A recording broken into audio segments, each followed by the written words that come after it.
हाय, स्वागत है आप सभी का आई हील टैरो में। मेरा नाम है नाज और मैं उम्मीद करती हूँ आप सब लोग खुश होंगे, सुखी होंगे, स्वस्थ होंगे। सबसे पहले आप सभी का दिल से शुक्रिया मेरे जन्मदिन पर इतने सुंदर मैसेजेस और ईमेल्स भेजने के लिए। कुछ लोगों ने तो मुझे हैंडमेड मैसेजेस कार्ड्स बनाकर भेजे, कुछ लोगों ने वॉलपेपर सेंड किए हैं और इतने खूबसूरत कमेंट्स यूट्यूब पर, इंस्टाग्राम पर। मैं सभी के रिप्लाई भी नहीं कर पा रही हूँ क्योंकि वो बहुत सारे हैं। तो मैं यहाँ पर ही आप सभी को जिन्होंने भी मुझे इतना प्यार भेजा, आप सभी का दिल से शुक्रिया।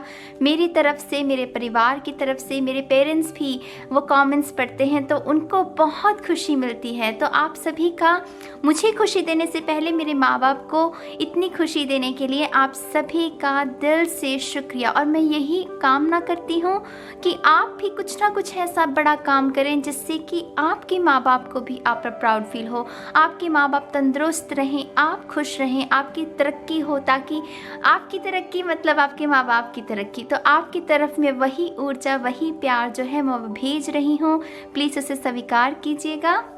और बहुत सारी हीलिंग गाइस, बहुत सारी हीलिंग। हम सब डिज़र्व करते हैं हील होना, हम सब डिज़र्व करते हैं हमें सच्चा प्यार मिले, हम सब डिज़र्व करते हैं कि हम रोशनी हमारे जीवन में हो।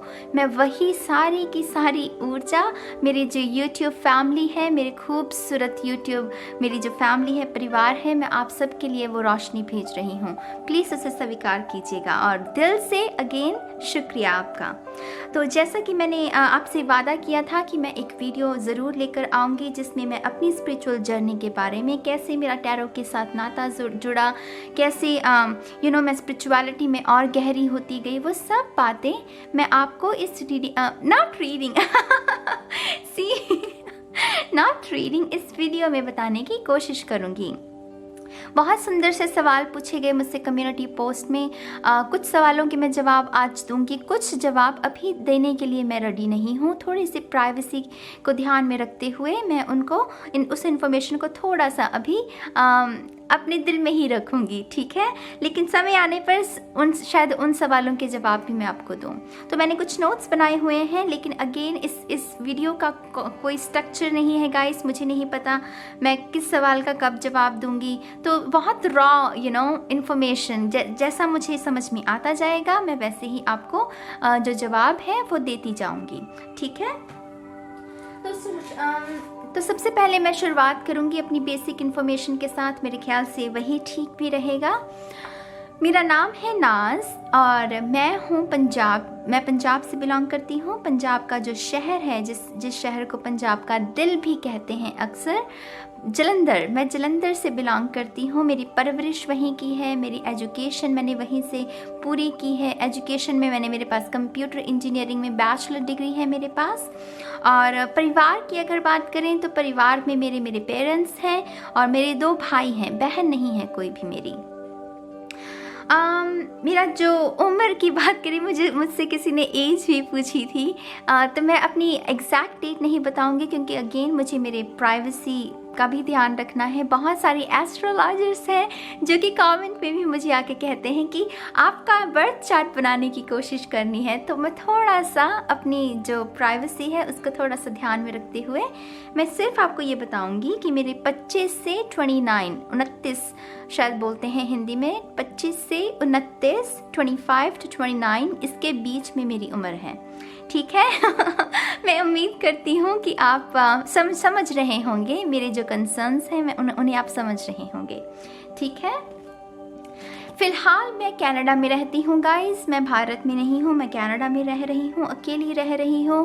कनाडा की अगर बात करें तो मैं कनाडा में ब्रिटिश कोलंबिया में रहती हूँ। शहर कौन सा है मैं ये नहीं बताऊँगी क्योंकि अगेन मुझे बहुत सारे लोग यहाँ से भी फॉलो कर रहे हैं, तो अगेन वो प्राइवेसी को ध्यान में रखते हुए मैं ब्रिटिश कोलंबिया से हूँ।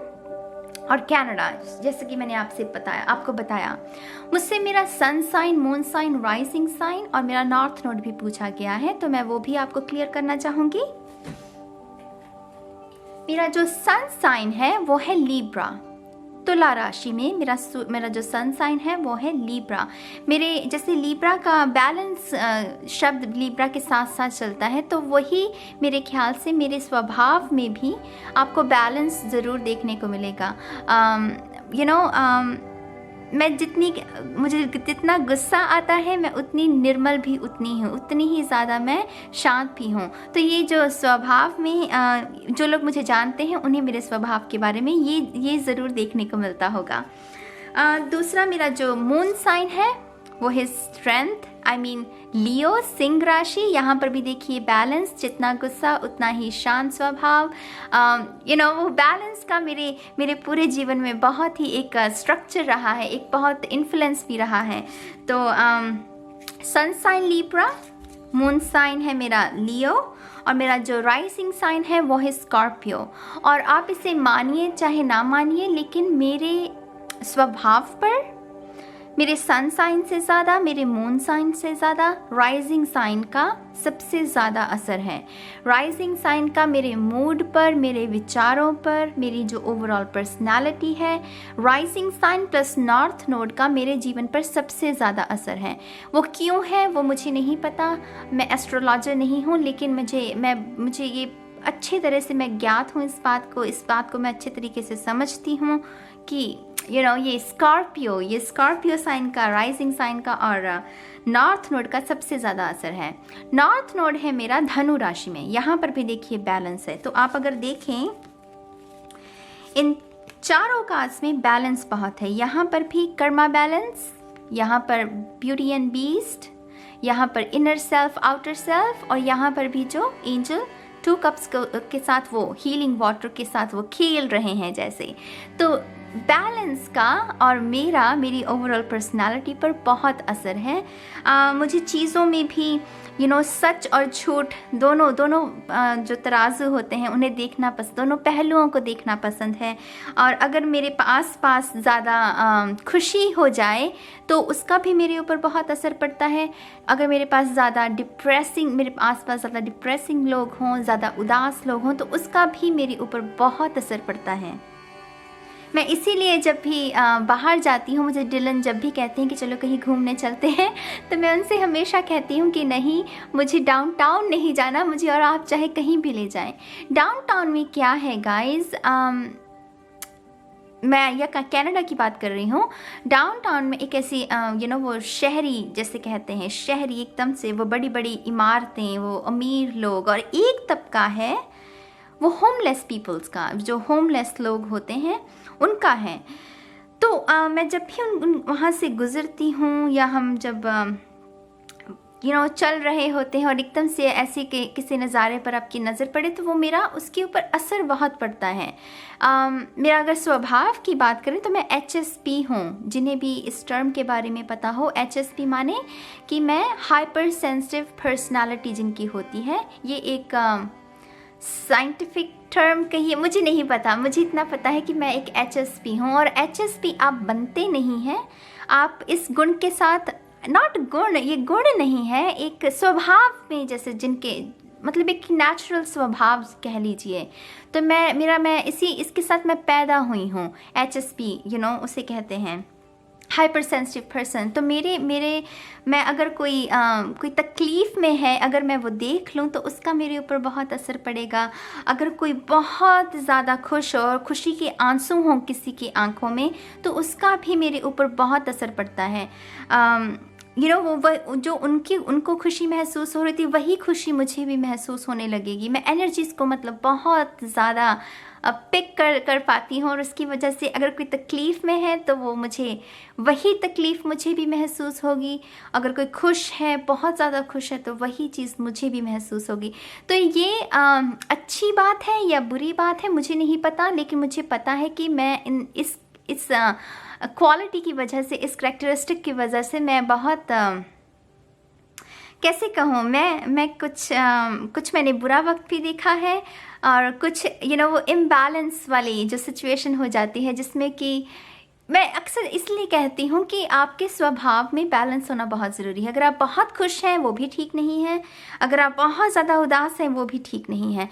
जीवन की रफ्तार के साथ चलना बहुत ज़्यादा ज़रूरी है। तो मेरे ऊपर एनर्जीज़ का बहुत असर रहता है, और इसी वजह से मैं भीड़ को अवॉइड करती हूँ। जहाँ ज़्यादा भीड़ हो मैं ज़्यादा पसंद नहीं करती, मैं रेस्टोरेंट्स में जाना पसंद नहीं करती। मेरा जब कल जन्मदिन भी था तो डिलर मुझे चाहते थे कि बाहर लेकर जाना चाहते थे, लेकिन मैंने उन्हें मना किया कि मुझे नहीं जाना है। आसपास अगर लोग हों तो मैं जैसे मैंने पहले कहा, मुझे समझ में आने लगता है कि इनके मन में क्या चल रहा है। मुझे नहीं पता कि वो कैसे होता है, लेकिन मैं बहुत जल्दी, अगर कोई अनजान शख्स भी मेरे पास बैठा हो तो मैं शायद 5 मिनट में बता सकती हूँ कि इसके अंदर क्या चल रहा है। वो एक कुदरती एबिलिटी है, वो मुझे नहीं पता मुझे किस लिए अभी तक मिली है। इसका कुछ बड़ा रीज़न होगा, अभी मैं खुद एक्सप्लोर कर रही हूँ। और इस गलतफहमी में बिल्कुल भी मत रहिएगा कि मेरे पास हर सवाल का जवाब है, बिल्कुल भी नहीं। मैं खुद अपनी एक यात्रा पर हूँ, मैं खुद सवालों के जवाब खोज रही हूँ। कुछ मुझे मिल गए हैं, कुछ मुझे अभी भी ढूंढने बाकी हैं। तो वो जैसे जैसे जर्नी आगे बढ़ती जाएगी जवाब भी मिलते जाएंगे, ठीक है। तो मैंने जैसे आपसे कहा, मैं एक HSP हूँ और मुझे इतना पता है अपने इस स्वभाव के चलते हुए कि मैं बहुत सारे ऐसे लोगों को अट्रैक्ट करने वाली हूँ अपने इस जितना भी मेरा जीवन है इस धरती पर। मैं ऐसे लोगों को अट्रैक्ट करने वाली हूँ जो कि बहुत ही ज़्यादा टूटे हुए हैं।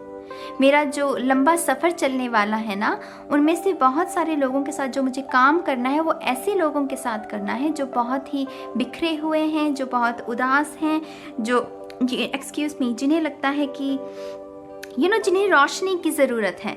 मुझे मेरे बहुत समय पहले मेरे स्पिरिट गाइड से भी मुझे यही इन्फॉर्मेशन जो है वो मिली थी कि मुझे एक तैयार किया जा रहा है एक ऐसे तबके के साथ काम करने के लिए जिन्हें रोशनी की ज़रूरत है, जिन्हें हिम्मत की ज़रूरत है, जिन्हें प्यार भरी थपकी की ज़रूरत है। और आई थिंक मेरे लाइफ पर्पस का जो एक पहलू है वो इस साइड के साथ बहुत जुड़ा हुआ है। पर लेकिन जैसे मैंने आपको कहा कि मेरे ऊपर एनर्जीज का बहुत असर पड़ता है। तो मेरा जो लाइफ लेसन है, जितने भी हम सभी के होते हैं लाइफ लेसन्स, मेरा जो लाइफ लेसन है उनमें से एक लाइफ लेसन मेरा यही है कि मुझे वो सीखना है कि कैसे इन लोगों के साथ काम भी किया जाए और इनकी एनर्जी का मेरे ऊपर असर भी ना पड़े। तो मेरा खुद का एक अलग से अभ्यास रहता है उस चीज़ के लिए। उसके लिए मुझे बहुत ही अच्छी डाइट लेने की ज़रूरत है, अच्छे से सोने की ज़रूरत है। एक स्पेशल मेडिटेशन होती है। मैं मेडिटेशन के ऊपर अलग से वीडियो बनाऊंगी क्योंकि इस वीडियो में बहुत लंबा हो जाएगा नहीं तो टॉपिक। तो मेडिटेशन की मैं टेक्निक आपको फिर कभी अगली वीडियो में बताऊंगी। लेकिन कुछ और टेक्निक्स होती हैं उस चीज़ को साधने की, उस चीज़ को मास्टर करने की, वो मैं अलग वीडियो में आपसे बताऊँगी। तो मेरी जो बेसिक इन्फॉर्मेशन है, मैं देख लूँ नोट्स में कि कुछ रह तो नहीं गया। अगर आप मेरी ओवरऑल पर्सनालिटी को अगर मैं एक कार्ड के साथ डिस्क्राइब करूँ टैरो कार्ड में, तो वो होगा एस ऑफ कप्स। और एस ऑफ कप्स को बहुत सारे रीडर प्यार रिलेशनशिप से जोड़ते हैं। मेरे लिए एस ऑफ कप्स है हीलिंग वाटर। ये जो अमृत है ये हीलिंग से भरा हुआ, प्यार से भरा हुआ, शीतलता से भरा हुआ। मुझे इसमें सरस्वती माँ बहुत नज़र आती है इस कार्ड में। मैं जब भी इस कार्ड को देखती हूँ मुझे वो उनका जो हंस पर वो जो सवारी करती हैं वो सरस्वती माँ, जो सिर्फ कैसे कहूँ, वो ज्ञान की देवी, वो संगीत की देवी, वो रोशनी, वो रंगों की देवी, वो आर्ट। तो मुझे इस कार्ड में वो सारी खूबसूरत चीज़ें नज़र आती हैं। और मुझे लगता है कि ये जो चीज़ें जो मैंने अभी आपको कही हैं, अगर किसी के भी जीवन में ये सब चीज़ें हों तो वो शख्स अपना बेटर वर्जन बन सकता है। वो शख्स अपनी हायर सेल्फ, जो उसका जो ट्रू सेल्फ है, वो उसको पा सकता है। आर्ट एंड क्राफ्ट में इतनी ताकत होती है गाइस कि वो एक किस्म का मेडिटेशन है। अगर आप रंग भर रहे हैं, जो आर्टिस्ट होते हैं खास करके, अगर आपको पता हो, उनके स्वभाव में ही एक वैराग्य होता है, एक वैराग होता है उनके स्वभाव में। वो इसीलिए है क्योंकि वो ये जो आर्ट है ना, ये हमारी हर तरफ से बहुत जुड़ी हुई होती है। इसमें बेईमानी नहीं है, इसमें जेलसी नहीं है, इसमें निर्मलता है। वो जो मेडिटेशन के गुण होते हैं वही आर्ट में होते हैं। तो हीलिंग वाटर, आर्ट, वो शीतलता, वो सरस्वती माँ की एनर्जी मुझे इस कार्ड में मिलती है। और मैं हमेशा कहती हूँ कि मेरी जो ओवरऑल, अगर मैं एक कार्ड को पिक करूँ जो मुझे दर्शाए या मुझे एक्सप्लेन करे, तो वो एस ऑफ कप्स होगा। मुझे इसकी ऊर्जा बहुत पसंद है इस कार्ड की, और यही कारण है कि मैं ज़्यादातर लव मैसेजेस नहीं दे पाती। मुझे एक दिन किसी ने कमेंट सेक्शन में भी, एक लड़की ने बहुत गुस्से में आकर उन्होंने मुझसे पूछा, क्या बात है, तुम प्यार के बारे में क्यों नहीं मैसेजेस देती हो? यही मेरा काम है। मैंने इसी काम के लिए साइन अप किया है गाइस। बहुत खूबसूरत टैरो रीडर्स हैं और भी जो अपने तरीके से काम कर रहे हैं। ये मेरा काम है जो मैं कर रही हूँ, जिस अंदाज में मैं कर रही हूँ, यही काम के लिए मुझे साइन अप किया गया है। मेरी जो स्पिरिचुअल टीम है उन्होंने मेरे कंधों पर यही जिम्मेदारी सौंपी है। तो इसके साथ मैं बेईमानी नहीं कर सकती।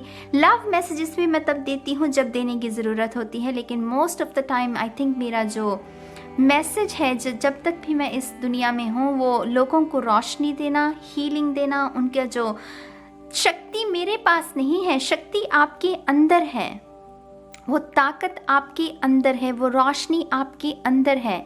आप सिर्फ उसे भूले बैठे हुए हैं, और मेरा जो काम है वो सिर्फ आपको उस रोशनी के साथ दोबारा से जोड़ना है। That's it. मेरे हाथ में और कोई भी जादू नहीं है, मेरा सिर्फ काम इतना है। और इसमें कोई भी मैं जादू नहीं कर रही हूँ, कोई मैं मंत्र नहीं पढ़ रही हूँ। एक सिंपल सी एबिलिटी दी गई है मुझे कि मेरे जो शब्द हैं, मेरे जो बात करने का तरीका है, मुझसे ये पहले भी कहा गया है कि इसीलिए मुझे दिया गया है ताकि मेरी बातों का असर भी हो। और यही कारण है, अभी 2 महीने भी नहीं हुए हैं इस चैनल को, और इतने अच्छे लोगों को हमने अट्रैक्ट किया है यूट्यूब पर। बहुत खूबसूरत परिवार भी बन रहा है। तो एस ऑफ कप्स जो है वो मेरी ओवरऑल पर्सनालिटी को दर्शाता है। ठीक है, अब मैं बात करना चाहूँगी अपनी जो फिलॉसफी है, मेरी जो लाइफ की फिलॉसफी है। मेरे लिए जो जीवन है, मैं जिज्ञासु हूँ। अगर मैं उन्हें साफ शब्दों में, आसान शब्दों में कहूँ, जिज्ञासु होने का मतलब क्या है? मुझे चीज़ों को समझना और जानना बहुत पसंद है। अगर ऐसा है तो क्यों है, अगर वैसा था तो क्यों है, उसने ऐसा कहा तो क्यों है, उसने ऐसा नहीं कहा तो क्यों है। चीज़ों को गहराई में समझना, ये मेरी फ़िलॉसफ़ी रही है, और उसका रीज़न मैं बताती हूँ गाइस, क्यों है ऐसा। जिन्हें भी नॉर्थ नोड के बारे में समझ हो, जो नॉर्थ नोड को समझते हैं, उन्हें पता होगा कि जिनका भी नॉर्थ नोड धनु राशि में होता है, वो जिज्ञासु होते हैं, सीकर्स। सच को जानना, अगर झूठ भी है तो झूठ को समझना, ऑब्जर्व करना कि ये ऐसा है तो क्यों है। ये धनु राशि का नॉर्थ नोड में होने का सबसे बड़ा प्रभाव आपकी शख्सियत पर होता है। मेरा जैसे मैंने आपसे कहा कि मेरा धनु राशि में है, मेरा जो नॉर्थ नोड है, उसी वजह से मैं बहुत ही डार्क सब्जेक्ट्स जो होते हैं, जिन्हें ज़्यादातर लोग, जिनके बारे में शायद बात नहीं करते, मुझे डार्क सब्जेक्ट्स को, फिलॉसफी जो है, वो कॉन्शियसनेस, बिग बैंग, ऐसी ही चीज़ों में, ऐसी ही सब्जेक्ट्स के बारे में मुझे पढ़ना पसंद है, जानना पसंद है। और उसी के चलते आई डोंट नो, मुझे बहुत सारे लोग ये भी कहते हैं कि मैं बहुत वियर्ड हूँ। मुझे वियर्ड की डेफिनेशन तो अच्छे से नहीं पता, लेकिन अक्सर कहते हैं कि जो वियर्ड है मतलब कि कुछ अलग होना, जो शायद इसे कहते हैं। और अलग होने का मतलब ये नहीं है कि मैं बहुत मैजिकल हूँ, इसका नेगेटिव मतलब भी कुछ लोग निकालते हैं, राइट। मुझे नहीं पता वो शख्स जो मुझे कह रहा है वियर्ड, वो किस भाव के साथ कह रहा है, क्योंकि हर शब्द के पीछे, हर एक एहसास के पीछे एक भाव जुड़ा हुआ होता है। मुझे नहीं पता वियर्ड होने का यहाँ पर मतलब क्या है, लेकिन मुझे इतना पता है कि मेरे दोस्त बहुत कम रहे हैं। वो इसीलिए कम रहे हैं, मेरी जो सोच रही है वो उनके साथ मैच नहीं हो पाती थी। स्कूल में भी मेरे बहुत कम दोस्त रहे। मैं इंट्रोवर्ट रही हूँ, बहुत ही ज़्यादा इंट्रोवर्ट हूँ अभी भी। मेरे फ़ोन में, अगर जो मेरे पास अभी फ़ोन है, उसमें 20 कॉन्टैक्ट्स हैं, 20 कॉन्टैक्ट्स, गिनती के 20 कॉन्टैक्ट्स हैं जिसमें कि 10 से ज़्यादा मेरे फैमिली मेम्बर्स हैं। तो आप समझ सकते हैं कि मेरा जो दायरा है लोगों का वो बहुत कम है, और उसका रीज़न ही यही है कि मैं जब बातें करती हूँ, मेरे रहने सहने का जो अंदाज़ है वो ज़्यादातर लोगों को पसंद नहीं आता, या फिर ये कह लीजिए पसंद नहीं आता, ये शायद एक गलत स्टेटमेंट होगी। शायद वो उस लाइफस्टाइल में नहीं जी रहे हैं, वो अलग लाइफस्टाइल खुद के लिए चाहते हैं और मेरा खुद का अलग लाइफस्टाइल है। तो वो क्योंकि वाइब्रेशंस मैच नहीं होती तो वो दोस्ती नहीं बन पाती। दोस्त मैंने एक वीडियो में भी कहा था, मेरी सिर्फ एक ही सहेली है, वो इंग्लैंड में रहती है, उसका नाम अनु है। हाय अनु, अगर तुम ये वीडियो देख रही हो, लव यू। मेरी एक ही सहेली है और वो मुझे समझती है सोल लेवल पर। उसे पता है कि ये मैं अगर वियर्ड हरकतें भी करती हूँ तो वो उसे पता है कि मैं क्यों कर रही हूँ, और उसमें वो दखल अंदाजी नहीं करती। ठीक है, तो आई थिंक नॉर्थ नोड का आपके पर्सनालिटी पर और आपके स्वभाव पर बहुत असर होता है, इसलिए मैं अक्सर कहती हूँ कि नॉर्थ नोड को भी ध्यान में ज़रूर रखा कीजिए। ठीक है, तो अभी हम देखते हैं। मुझे किसी ने पूछा था कि आपको खुशी किस चीज़ से मिलती है। खुश होने का मतलब कि मैं अगर आसान शब्द में कहूँ कि कुछ लोग कैसे कहूँ, मुझे अगेन मैं फंबल कर रही हूँ, आई नो, क्योंकि बहुत सारी इन्फॉर्मेशन है जो इस वीडियो के थ्रू मैं आपको देने वाली हूँ। तो खुश होने के लिए जैसे कि अच्छा खाना हो, अगर आपके घर में आपके अच्छे से बिल पे हो रहे हैं, आपके परिवार वाले खुश हैं, आपके माँ बाप, क्योंकि मैं दूर हूँ उनसे, अगर उनकी सेहत अच्छी है, वहाँ से मुझे गुड न्यूज़ आती रहे कि हाँ आज का दिन अच्छा रहा, आज भाई भी मेरे अच्छे से रहे, मेरे डैडी अच्छे से रहे, तो मैं खुश हूँ। आप समझ रहे हैं मेरी बात, मैं बस खुश हूँ। अगर मेरे जो लोग मुझसे जुड़े हुए हैं अगर वो खुश है ना तो मैं खुश हूँ। मुझे नहीं पता इससे सिंपल आंसर मैं आपको क्या दे सकती हूँ। अगर मैं कहीं बाहर जा रही हूँ, अगर उदास होने की बात करें, अगर मैं बाहर जा रही हूँ कहीं और मैंने अगर किसी होमलेस पर्सन को देख लिया उदास, उसकी एनर्जी को मैंने अगर पिक कर लिया तो मैं उदास हूँ, चाहे फिर मैं उस शख्स का नाम भी ना जानती हूँ, चाहे मैंने उसे पहली बार देखा हो, लेकिन मैंने अगर उसे उदास देख लिया है, किसी भी शख्स को रोते हुए देख लिया है। मैं इसीलिए कहती हूँ मैं न्यूज़ भी नहीं देखती, मेरे घर में टीवी नहीं है, और मैंने डिलन ने और हम दोनों ने ये प्रॉमिस किया है कि हम टीवी कभी लेंगे भी नहीं, क्योंकि न्यूज़ का मेरे ऊपर बहुत बुरा असर पड़ता है। मुझे नहीं पता कि आप कैसे वो इंडियन न्यूज़ देख पाते हैं, अगर आप देखते भी हैं तो मुझे नहीं पता आप कैसे देख पाते हैं। इतनी उसमें नेगेटिविटी, वो इतनी बहसबाजी, कोई निर्मलता से कोई किसी के साथ बात नहीं कर रहा, कोई प्यार से किसी एक दूसरे के साथ बात नहीं कर रहा, वो एक दूसरे को काटने को जैसे कोई पीछे लगा हुआ हो। तो मैं न्यूज़ अवॉइड करती हूँ क्योंकि मुझे ये सब चीज़ें उदास करती हैं। या परिवार खुश है, मेरे चाहने वाले खुश हैं तो मैं खुश हूँ। अगर कोई उदास है तो मैं उदास हूँ, और उस उदासी को दूर करने के लिए मुझे बहुत मेडिटेशन करनी पड़ती है। एफर्मेशंस मैं बहुत इस्तेमाल करती हूँ कि नहीं ठीक है, सब ठीक है। दुनिया में हर चीज़ जो कुछ भी हो रहा है वो हम सबको जगाने के लिए ही हो रहा है, दरअसल वो हम सबको जगाने के लिए हो रहा है। तो इन सब चीज़ों का मैं बहुत ध्यान रखती हूँ। खाना पीना अगर मेरा अच्छा हो, मेरी डाइट अच्छी हो, मेरे ख्याल से किसी भी शख्स की अगर डाइट अच्छी हो, गाइस आप अच्छे से पानी पी रहे हैं, अगर आपकी लाइफ में प्रॉब्लम भी होंगी ना तो वो ऊर्जा आपके ऊपर इफ़ेक्ट नहीं करती, क्योंकि आप अपने ये जो मंदिर है, जो आपका शरीर है, इसको आप अच्छी ऊर्जा दे रहे हैं। तो वो जो इमोशंस भी है ना, वो कभी कभी आप पर हावी नहीं होंगे। इसीलिए मैं कहती हूँ कि पानी ज़्यादा पीजिए, अच्छे से अपनी नींद लीजिए, खाना अच्छे से खाइए, ताकि वो ऊर्जा जो बनी है वो बनी रहे, अच्छी ऊर्जा जो है वो बनी रहे आपके लिए। मुझे म्यूज़िक के बारे में भी पूछा गया है कि मुझे म्यूज़िक में क्या पसंद है सुनना। तो मुझे ये बहुत इंटरेस्टिंग मेरे ख्याल से सुनने में आपको बात लगेगी। जिन गानों में शब्द इस्तेमाल किए जाते हैं, सबसे पहले जो सैड सॉन्ग्स हैं वो तो मैं बिल्कुल भी नहीं सुनती, बिल्कुल भी नहीं सुनती। मैं आपको, शायद आप इस बात से एग्री ना करें, पर लेकिन मुझे लग रहा है एक तबका तैयार किया जा रहा है, एक सेना, एक आर्मी, जैसे वो यंग बच्चों की एक आर्मी तैयार की जा रही है, जिसमें उदासी जो है उनके दिमाग में भरी जा रही है इन सैड सॉन्ग्स के द्वारा। उनको बताया जा रहा है कि प्रेमी छोड़ गया तो रो, याद करो। वो कैसे आजकल के सैड सॉन्ग्स आ रहे हैं, मुझे तो मतलब मैं हैरान होती हूँ। और मैं इसीलिए कहती हूँ कि अपने गाने, अगर जो म्यूज़िक लवर हैं वो गाने ध्यान से सुने। वो कौन से गाने सुन रहे हैं आपको नहीं पता, आप अपने ही द्वारा अपने सबकॉन्शियस माइंड को डैमेज कर रहे हैं। आपको एक लत लगाई जा रही है। ये गाने जो आपको परोसे जा रहे हैं ना, इसमें एक नशा मिला हुआ है, और वो नशा आपको दिया जा रहा है धीरे धीरे धीरे, ताकि आपको इनकी लत लग जाए।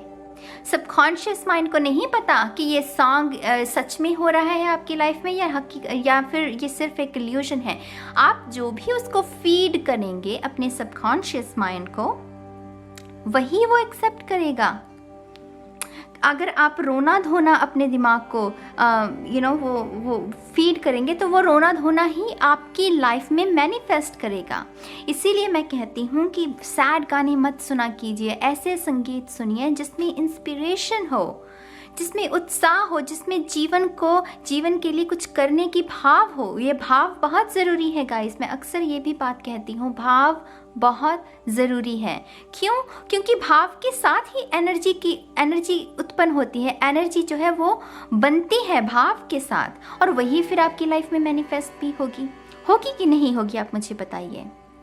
तो मैं जो पर्सनली संगीत सुनती हूँ, जिन भी गानों में शब्दों का इस्तेमाल हुआ है, लिरिक्स का इस्तेमाल हुआ है, बहुत कम ऐसे गाने हैं जो मैं सुनती भी हूँ, लेकिन मैं ज़्यादातर जो सिर्फ म्यूज़िक है, जैसे कि रवि शंकर जी का वो सितार बजता हो, या फिर तबला बज रहा हो, फ्लूट बज रही हो, सिर्फ म्यूज़िकल चीज़ें जिनमें शब्द ना हो, क्योंकि फिर मैं अपने माइंड को फीड नहीं कर रही हूँ कुछ भी, मैं अपने सबकॉन्शियस को कुछ भी फीड नहीं कर रही हूँ।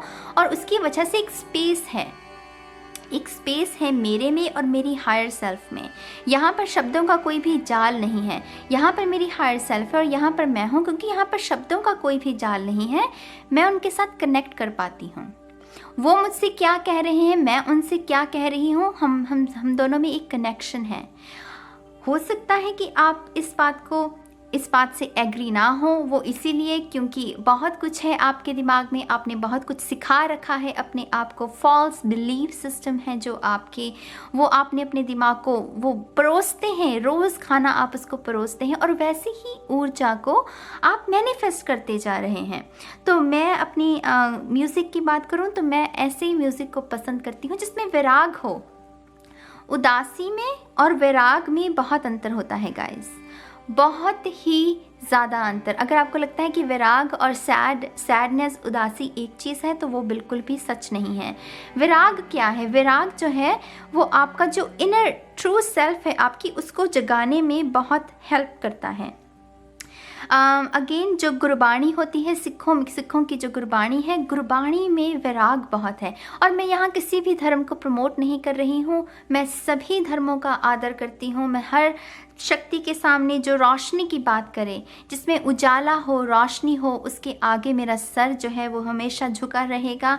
और उसी के चलते मैं आपको बता रही हूँ कि गुरबाणी का एग्जाम्पल देते हुए, गुरबाणी में बहुत वैराग्य है, और इसी वजह से गुरबाणी एक बहुत अच्छा साधन है खुद की पावर्स को जागृत करने का। मैं ये नहीं कह रही हूँ कि आप अगर किसी और धर्म से हैं तो अगर आपका मन है तो ज़रूर सुनिए। मैं सिख धर्म से बिलोंग नहीं करती हूँ, लेकिन मैं गदगद हो जाती हूँ, मैं खुशी से भर जाती हूँ मैं जब भी गुरबाणी को सुनती हूँ। उसमें एक विराग है जो कि मेरी जो ट्रू सेल्फ है उसको जगाने में बहुत हेल्प करता है। तो म्यूज़िक में जिनमें शब्द कम हो, मैं वो म्यूज़िक सुनना पसंद करती हूँ। अगला है साइंस के बारे में मैं बात करना चाहूँगी।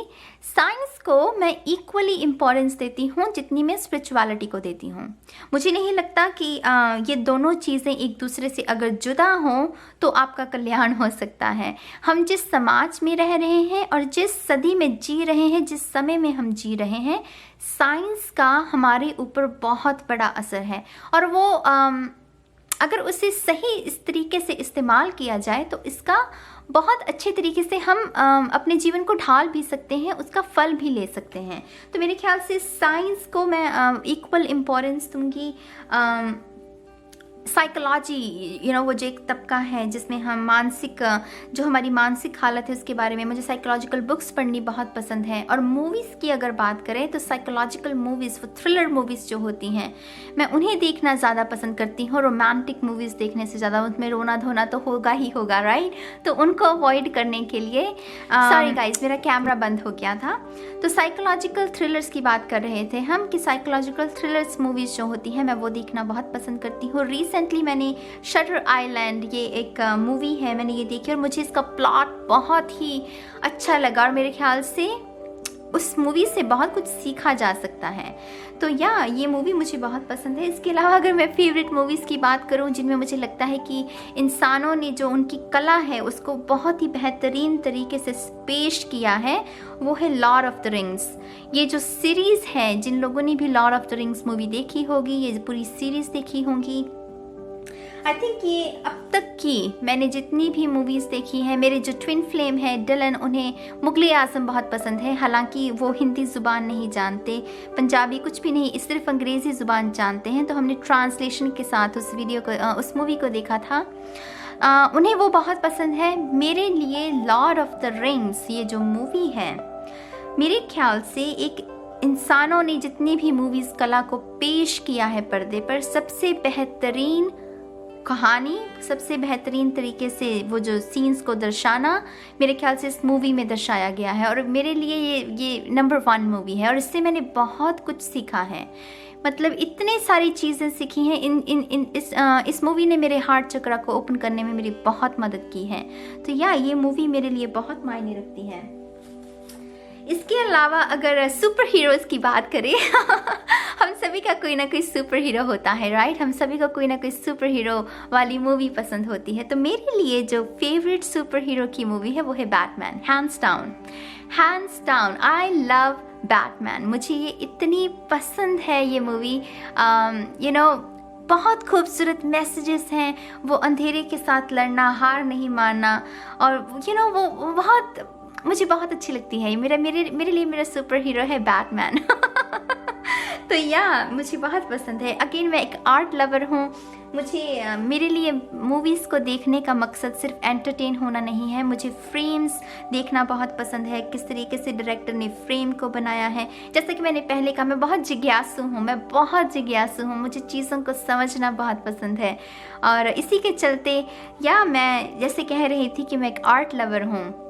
चीज़ों को अच्छे से दिखाना, अच्छे से पेश करना, खूबसूरती को ढूंढना, ये सब मेरे स्वभाव में है। इसके अलावा फ़िलहाल मैं जिस चीज़ पर बहुत सारी ऐसे सब्जेक्ट्स हैं जिनके ऊपर मैं काम कर रही हूँ, लेकिन अगेन सारी बातें मैं नहीं फ़िलहाल बताना चाहूँगी।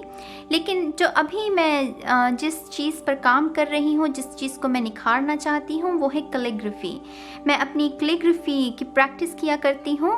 मैंने कुछ लिखा भी हुआ है, वो मैं आपको दिखाना चाहूँगी। फ़िलहाल मेरा जो जितनी भी प्रोग्रेस हुई है वो ये है। जो भी कैलीग्राफी को समझते हैं, हालांकि ये बहुत कमज़ोर हैंड राइटिंग होगी, जो लोग कैलीग्राफी को समझते हैं वो उन्हें पता होगा मैं क्या कहने की कोशिश कर रही हूँ। लेकिन मेरा अभ्यास जारी है। मैं इसे और निखारना चाहती हूँ, मैं इसमें और माहिर होना चाहती हूँ। स्पीड के साथ कैसे शब्दों को लिखा जाए। मुझे बहुत अच्छा लगता है खूबसूरत हैंड राइटिंग को देखना। मुझे वो लोग बहुत इंस्पायर करते हैं। क्यों करते हैं मुझे नहीं पता लेकिन ये एक हॉबी है जिसको मैं फ़िलहाल निखारने की कोशिश कर रही हूँ। मैं आपको अपना पेन भी दिखाना चाहूँगी, जिस पेन के साथ मैं अभ्यास करती हूँ। ये है मेरा पिंक कलर का पेन, क्योंकि मुझे गुलाबी रंग बहुत ज़्यादा पसंद है तो इसीलिए मेरे पास मेरे जो डिलन हैं उन्होंने मुझे ये गुलाबी रंग का पेन ही जो है वो ढूंढ कर दिया था। तो या मैं इस पेन के साथ अपने कैलीग्राफी का और मेरे ख्याल से यही एक ऐसी हॉबी भी है गाइस, जो कि मुझे, अगर समझ लीजिए किसी एक चीज़ को पढ़कर मेरा मूड, किसी भी चीज़ को लेकर मेरा मूड ऑफ है, तो मैं कैलीग्राफी करने लगती हूँ और उसकी वजह से मेरा जो दिमाग है वो एक एनर्जी से हटकर दूसरी एनर्जी पर लग जाता है। और मेरे ख्याल से जीवन यही खेल है जीवन का। जहाँ पर आपकी ऊर्जा लग रही है वही चीज़ आपकी एनर्जी, वैसे ही एनर्जी को मैनिफेस्ट कर रही है। मान लीजिए अगर आप उदास हैं तो आपको कुछ ना कुछ ऐसा ढूंढना होगा मेरे प्यारे, जिससे आपको खुशी मिलती है, ताकि आप जब भी उदास हो ना, वो चीज़ जो आपको जिससे आपको खुशी मिलती है आप वो करने लगे। एनर्जी का बदलाव, एनर्जी को एक जगह से दूसरी जगह पर लगाना, एक तरफ से ध्यान को हटाकर दूसरी तरफ को उठाना। इसी तरीके के साथ हम जीवन की उलझनों के साथ हम जूझ सकते हैं। जीवन की उलझनों से हम बाहर निकल सकते हैं, हम अपनी नेगेटिव लाइफ में पॉजिटिविटी भर सकते हैं, एक छोटे से प्रयास के साथ, एक छोटी सी कोशिश के साथ। ठीक है, तो या आई थिंक मैं दोबारा से देख लूँ एक बार। आई थिंक जो मेरी बेसिक इन्फॉर्मेशन है उसके बारे में यही इन्फॉर्मेशन जो है वो मैं आपको दूंगी। अब हम बात करते हैं मेरी स्पिरिचुअल जर्नी के बारे में कि ये कैसे शुरुआत हुई इसकी। स्पिरिचुअल जर्नी की शुरुआत होती है किस सन के साथ, किस ईयर के साथ, ये मुझे नहीं पता, क्योंकि अगेन मैं बचपन से ही ऐसी रही हूँ। एनर्जीज़ का मेरे ऊपर बहुत असर रहा है। मैं बहुत शुक्रगुजार हूँ, मैं एक ऐसे परिवार में पैदा हुई हूँ, मुझे ऐसे माँ बाप मिले हैं जिन्होंने मुझे कभी रोका नहीं, जिन्होंने मुझे और मेरे भाइयों को किसी एक धर्म में बांधना नहीं चाहा। उन्होंने कहा सभी धर्मों का आदर कीजिए, सभी धर्मों में रोशनी मौजूद है, उस रोशनी के साथ जुड़िए। और उसी के चलते गाइस मैंने मेरा जो सीखने का दायरा था वो बहुत विशाल था। मैंने इतना कुछ सीखा है। अगर मैं ये नहीं कहती कि आपको भी यही करने की ज़रूरत है, आपका जो भी ईमान है, जो भी धर्म है, आप उसमें अच्छे से उसका पालन कीजिए, बहुत अच्छी बात है। लेकिन मैं सिर्फ अपनी स्टोरी बता रही हूँ। मैं क्योंकि सभी धर्मों के लिए ओपन थी, उनकी टीचिंग्स को जानने के लिए, सच को जानने के लिए, उनके अंदर की जो रोशनी है उसे समझने के लिए, तो मेरा सीखने का दायरा बहुत ज़्यादा था। वो सर्कल बहुत बड़ा था मेरा, जिसकी वजह से कुछ मैंने बुद्धिज़्म का मेरे ऊपर, मेरे ख्याल से इस धर्म का मेरे ऊपर बहुत असर रहा है। मैंने एक वीडियो में भी अपने आईएएस बनने के बारे में भी मैंने बात की थी कि कैसे मैं एक आईएएस ऑफिसर बनना चाहती थी। और इसके पीछे का जो भाव था मेरा वो यही था कि मुझे सेवा करनी है। सेवा का भाव मेरे अंदर शुरू से रहा है, क्योंकि मैं एक ऐसे ही परिवार से बिलोंग करती हूँ। मेरे पेरेंट्स में भी, खास करके मेरी माँ में वो ये भाव बहुत है। चाहे हमारे पास कम भी था तब भी वो एक ऐसी वुमेन है जो देना बहुत पसंद करती हैं, दूसरों की सेवा का भाव बहुत है उनके अंदर। और मेरे ख्याल से ये मुझे इनहेरिटेंस में ही मिला है। और इसी के चलते मैं आईएएस बनना चाहती थी कि मुझे देश के लिए कुछ करना है। वो जो लोग जो अखबारों में जो बताया जाता है कि ये हो गया, वो हो गया, देश में ये विकास हो रहा है, लेकिन एक तबका ऐसा है जिन्हें अभी विकास का अर्थ भी नहीं पता है। तो मुझे उन लोगों के लिए काम करना था, लेकिन खैर वो नहीं हो पाया मेरा। किस कारण के लिए नहीं हो, हर चीज़ जो आप मैनिफेस्ट नहीं कर पा रहे हैं वो इसी वजह से है क्योंकि कुछ अच्छी चीज़, कुछ और बेहतर चीज़ आपके जीवन में आना चाहती हैं। तो मैं आईएएस शायद इसीलिए नहीं बन पाई क्योंकि मेरा जो मकसद है वो शायद आईएएस से भी बड़ा है, तो इसी वजह से वो मैनिफेस्ट हो पाया। तो स्पिरिचुअलिटी, मैं शुरू से ही बहुत स्पिरिचुअल पर्सन रही हूँ, रिलीजियस कम रही हूँ। एक वक्त ऐसा भी आया था जिसमें मेरा बिल्कुल भी विश्वास नहीं था किसी भी भगवान में। ये भी एक दौर मेरे जीवन में आया है। लेकिन कहते हैं जहाँ पर जो नास्तिक होते हैं, जहाँ पर नास्तिकता होती है, वहीं आपके आस्तिक बनने की भी संभावना होती है। जहाँ पर अंधेरा हो वहीं पर रोशनी के पनपने की उम्मीद होती है। जहाँ पर अज्ञान हो वहीं ज्ञान को पाने की एक क्षमता होती है, राइट।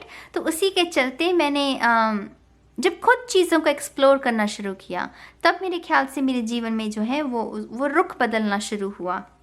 लेकिन अगर मैं इस टैरो के चलते हुए इसकी बात करूं, तो मेरी शुरुआत होती है गाइस 2012 में। 2012 में मैंने टैरो रीडिंग्स को देखना शुरू किया। मैं हिंदी में नहीं देखा करती थी, अंग्रेज़ी में देखा करती थी, और मुझे याद नहीं है वो चैनल का नेम। मेरे ख्याल से वो जस्ट टैरो और समथिंग लाइक दैट, वो अमेरिका से एक टैरो रीडर हुआ करती थी, और वो पॉडकास्ट के तरीके से, वो ऐसे नहीं था कि वो शफल करती थी, वो सिर्फ एक वॉलपेपर, एक पिक्चर लगा देती थी कि ये आपके कार्ड्स है। वो सिर्फ एक पूरी वीडियो में वो वॉलपेपर रहता था, और वो एक माइक में एक पॉडकास्ट की तरह से वो इन्फॉर्मेशन दिया करती थी।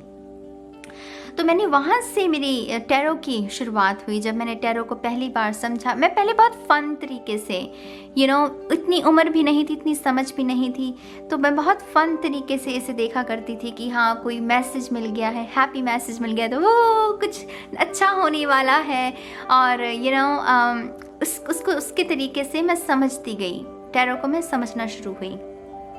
लेकिन अगेन क्योंकि मैं एक HSP हूँ, जैसे मैंने आपसे पहले कहा, मैंने ऐसी बहुत से एक्सपीरियंसेस को मैनिफेस्ट किया है जिसमें बहुत तकलीफ़, बहुत दर्द रही है, और उसकी वजह से भी मैं काफ़ी उदास भी रही हूँ, डिप्रेशन में भी रही हूँ, तो उसका भी एक अलग से सफ़र रहा है, उसका भी मेरी पर्सनालिटी पर बहुत असर रहा है। उसी के चलते जिस दोस्त का, जिस सहेली का मैंने पहले नाम लिया था, अनु का, जो कि अब इंग्लैंड में रहती है, अनु मेरे जीवन में दोबारा आती है। हमारा लिंक टूट गया था, कुछ हालातों की वजह से हमारा लिंक टूट गया था, लेकिन फिर वो दोबारा से मेरे जीवन में आती है।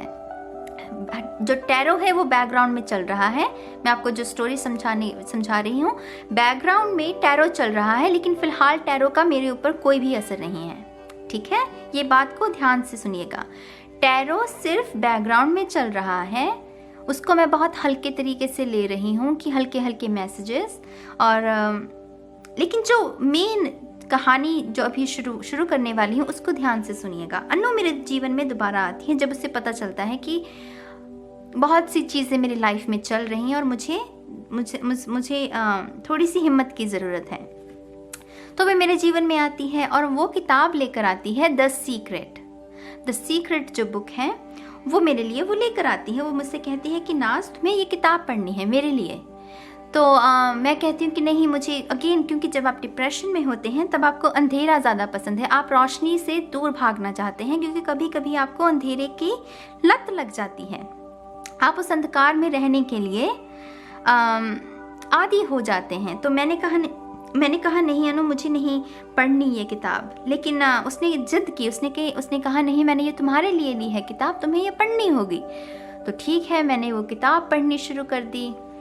मैंने वो किताब पढ़ी, कुछ नया था, मुझे अच्छा लगा, लेकिन ये वो किताब नहीं थी जिसने मेरी ज़िंदगी बदली। द सीक्रेट मेरे जीवन में एक नए मार्ग को खोलने के लिए आई थी, लेकिन ये वो नया मार्ग वो द सीक्रेट नहीं था।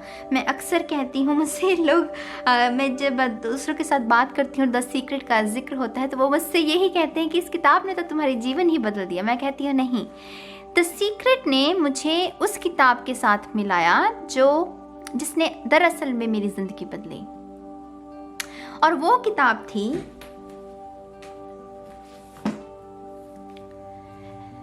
The Power of Now by Eckhart Tolle.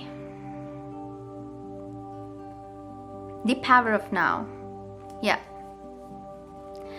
ये वो शख्स हैं जिन्होंने ये किताब लिखी है, और ये वो किताब है गाइस जिसने जो भी मैं हूँ आज, जो भी मैं आपसे शेयर कर पाती हूँ, जिस भी कॉन्शियसनेस के लेवल को मैंने साध लिया है, जहाँ तक मैं पहुँच गई हूँ, इस किताब ने मेरी उस जीवन को बदलने में मेरी सबसे ज़्यादा मदद की है। लेकिन द सीक्रेट वो किताब है जिसने मुझे इस किताब तक पहुँचने का मेरा रास्ता जो है वो बनाया।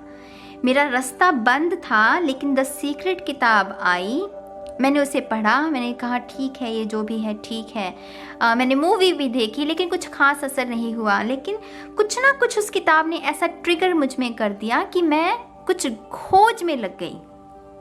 मुझे तब तक इस किताब के बारे में पता नहीं था, मुझे नहीं पता था कि ये शख्स कहीं एग्जिस्ट भी करता है, ठीक है, तो मैं ये पहले ही बता दूं। लेकिन द सीक्रेट ने वो एक मेरे अंदर वो जो जिज्ञासा वाला मेरा जो स्वभाव था, जो कि सो गया था कुछ पल के लिए, कुछ लाइफ के एक्सपीरियंसेस की वजह से, वो दोबारा से जाग गया मेरे अंदर। वो जानने की इच्छा, खोजने की इच्छा, वो दोबारा से जाग गई। तो वो मैं दोबारा से खोज में निकल गई। तब मैंने टैरो में, अगेन टैरो बैकग्राउंड में चल रहा है, मैं टैरो देख रही हूँ फन के लिए। तो ऐसा ही करते करते YouTube पर मैंने कॉन्शियसनेस, ये जो सब्जेक्ट है, इसके बारे में जानना शुरू कर दिया, क्योंकि किताबें तो थी नहीं मेरे पास। तो मैंने इंटरनेट का जो इस्तेमाल है वो इस चीज़ के लिए समझने में करने के लिए शुरू कर दिया। बहुत सारी वीडियोस देखी, कुछ तो ऐसी भी देखी जिनका मुझे ना तो सिर समझ में आता था, ना ही पैर समझ में आता था। मुझे लगता था ये क्या बोलते जा रहे हैं, मुझे तो कुछ नहीं समझ में आ रहा, ये होता क्या है कॉन्शियसनेस, ये होती क्या है। अंग्रेज़ी का श्योर मुझे ये समझ तो इतनी तो है कि इसको क्या कहते हैं, लेकिन मैं अगेन यहाँ फ़िलासफ़ी की बात कर रही हूँ। वो जो फ़िलासफ़िकल टर्म्स होती हैं, जो हमारे फ़िलासफ़र्स हुए हैं, प्लेटो, सोक्रेटिस, जिन्होंने नींव रखी है फ़िलासफ़ी की, जीवन के अर्थ को समझने की जिन्होंने बात की थी सबसे पहले, तो वो बुद्धिज़्म है। तो बुद्धा की जो फ़िलासफ़ी है वो क्या है, तो वो सब बातें। और मैं जब भी कॉन्शियसनेस का वर्ड सुनती थी तो मैं बहुत फ्रस्ट्रेट होती थी कि ये है क्या। और उसी के चलते चलते चलते चलते एक वीडियो मेरे रिकमेंडेशन में आती है। ये कौन सा सन है, मुझे सन क्या कौन सा ईयर है, मुझे ईयर मैं अच्छी तरीके से नहीं बता पाऊँगी, लेकिन बहुत लंबा सफ़र रहा है हालांकि मेरा इस किताब को ढूंढने में। लेकिन खैर धीरे धीरे धीरे एक दिन एक वीडियो मेरे रिकमेंडेशन में आती है, जो कि है द पावर ऑफ नाउ, एकहार्ट टोले की। ये जो किताब है ये मेरे जीवन में दस्तक देती है। मुझे नहीं पता कि इस किताब में क्या है, मुझे नहीं पता, लेकिन मेरे अंदर से जैसे मुझे एक आवाज़ आई कि ये इस किताब को सुनिए, इसकी जो ऑडियो है उसको सुनिए। और मैंने इसकी ऑडियो को प्ले किया यूट्यूब पर अवेलेबल है, आप देख लीजिएगा। बहुत सारे चैनल्स पर अपलोड होगी अब तो मेरे ख्याल से। मैंने इसकी जब पहली बार जब मैंने इसे सुना तो समथिंग क्लिक्ड, कुछ ना कुछ क्लिक हुआ। जैसे मुझे ऐसा लगा कि ये जो भी सब्जेक्ट है जिसे मैं बहुत समय से समझने की कोशिश कर रही हूँ, मुझे एक्चुअली इसका मतलब पता है। हालांकि मुझे नहीं पता था, लेकिन जो मुझे जवाब मिला, वो जो क्लिक हुआ, वो ट्रिगर्स होते हैं ना कभी कभी जो क्लिक करते हैं, तो जो भी वो चीज़ थी जिसने कुछ क्लिक किया मेरे अंदर इस किताब की ऑडियो को सुनते हुए, तो वो यही था कि ये जो भी है ये मुझे पता है ये क्या है, ये किसके बारे में बात कर रहे हैं। और वो क्या था, वो स्पिरिचुअल अवेकनिंग थी, वो पैराडाइम शिफ्ट था। उस एक्सपीरियंस को शब्दों में मैं नहीं बयान कर पाऊँगी। मैं अगेन कहूँ, मेरे पास सभी सवालों के जवाब नहीं हैं, मैं सिर्फ अपना एक्सपीरियंस बता रही हूँ। लेकिन क्लिक किया वो, तो मैंने सुनना शुरू किया। और जिन्हें पता हो एकहार्ट टोले के बारे में, वो बहुत ही सॉफ्ट स्पोकन, बहुत ही प्यार के साथ, विनम्रता के साथ वो बात करते हैं। तो मैंने उनकी किताब को पढ़ा, और जैसे जैसे मैं उसे पढ़ती गई वैसे वैसे मुझे लगा कि ये जवाब तो मुझे पहले ही पता था, लेकिन मुझे एक चीज़ ये भी क्लियर हो गई कि ये जो भी तांडव मचा हुआ है इंटरनेट पर, कोई कुछ कह रहा है, कोई कुछ कह रहा है, वो एक्चुअली आपकी मदद नहीं हो रही है, वो एक्चुअली आपको और इल्यूजन में रखा जा रहा है, आपको और ज़्यादा कंफ्यूज किया जा रहा है, आपको और ज़्यादा इल्यूजन में, ताकि आप जाग ना। दरअसल जो प्लॉट ट्विस्ट है, जो ट्रैप है ना गाइस, वो यही है कि आप जाग ना जाएं।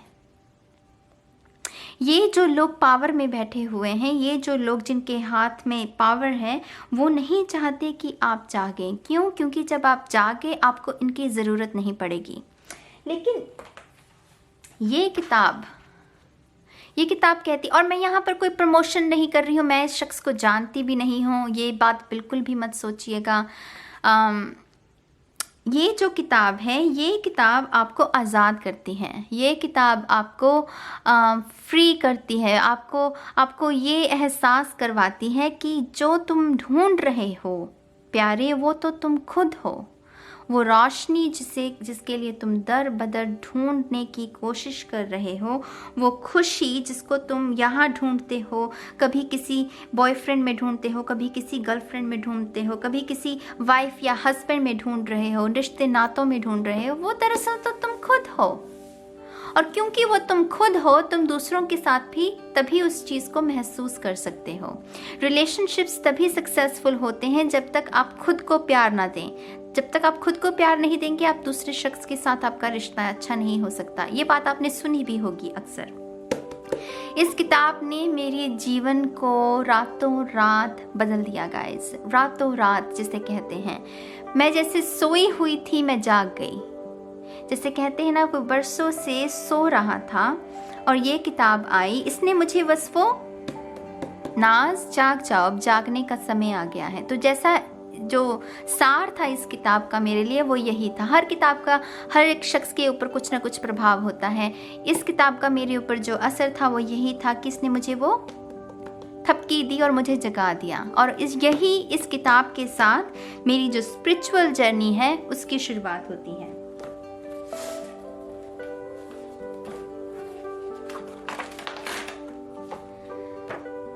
तो जैसा मैंने कहा कि इसके साथ मेरी स्पिरिचुअल जर्नी की शुरुआत होती है। मेरा जो रहने सहने का तरीका है वो बदल जाता है, मेरे सोचने का तरीका बदल जाता है। फिर से वो जिज्ञासा जो है वो जीवन में आ जाती है, मैं फिर से चीज़ों को समझने लगती हूँ।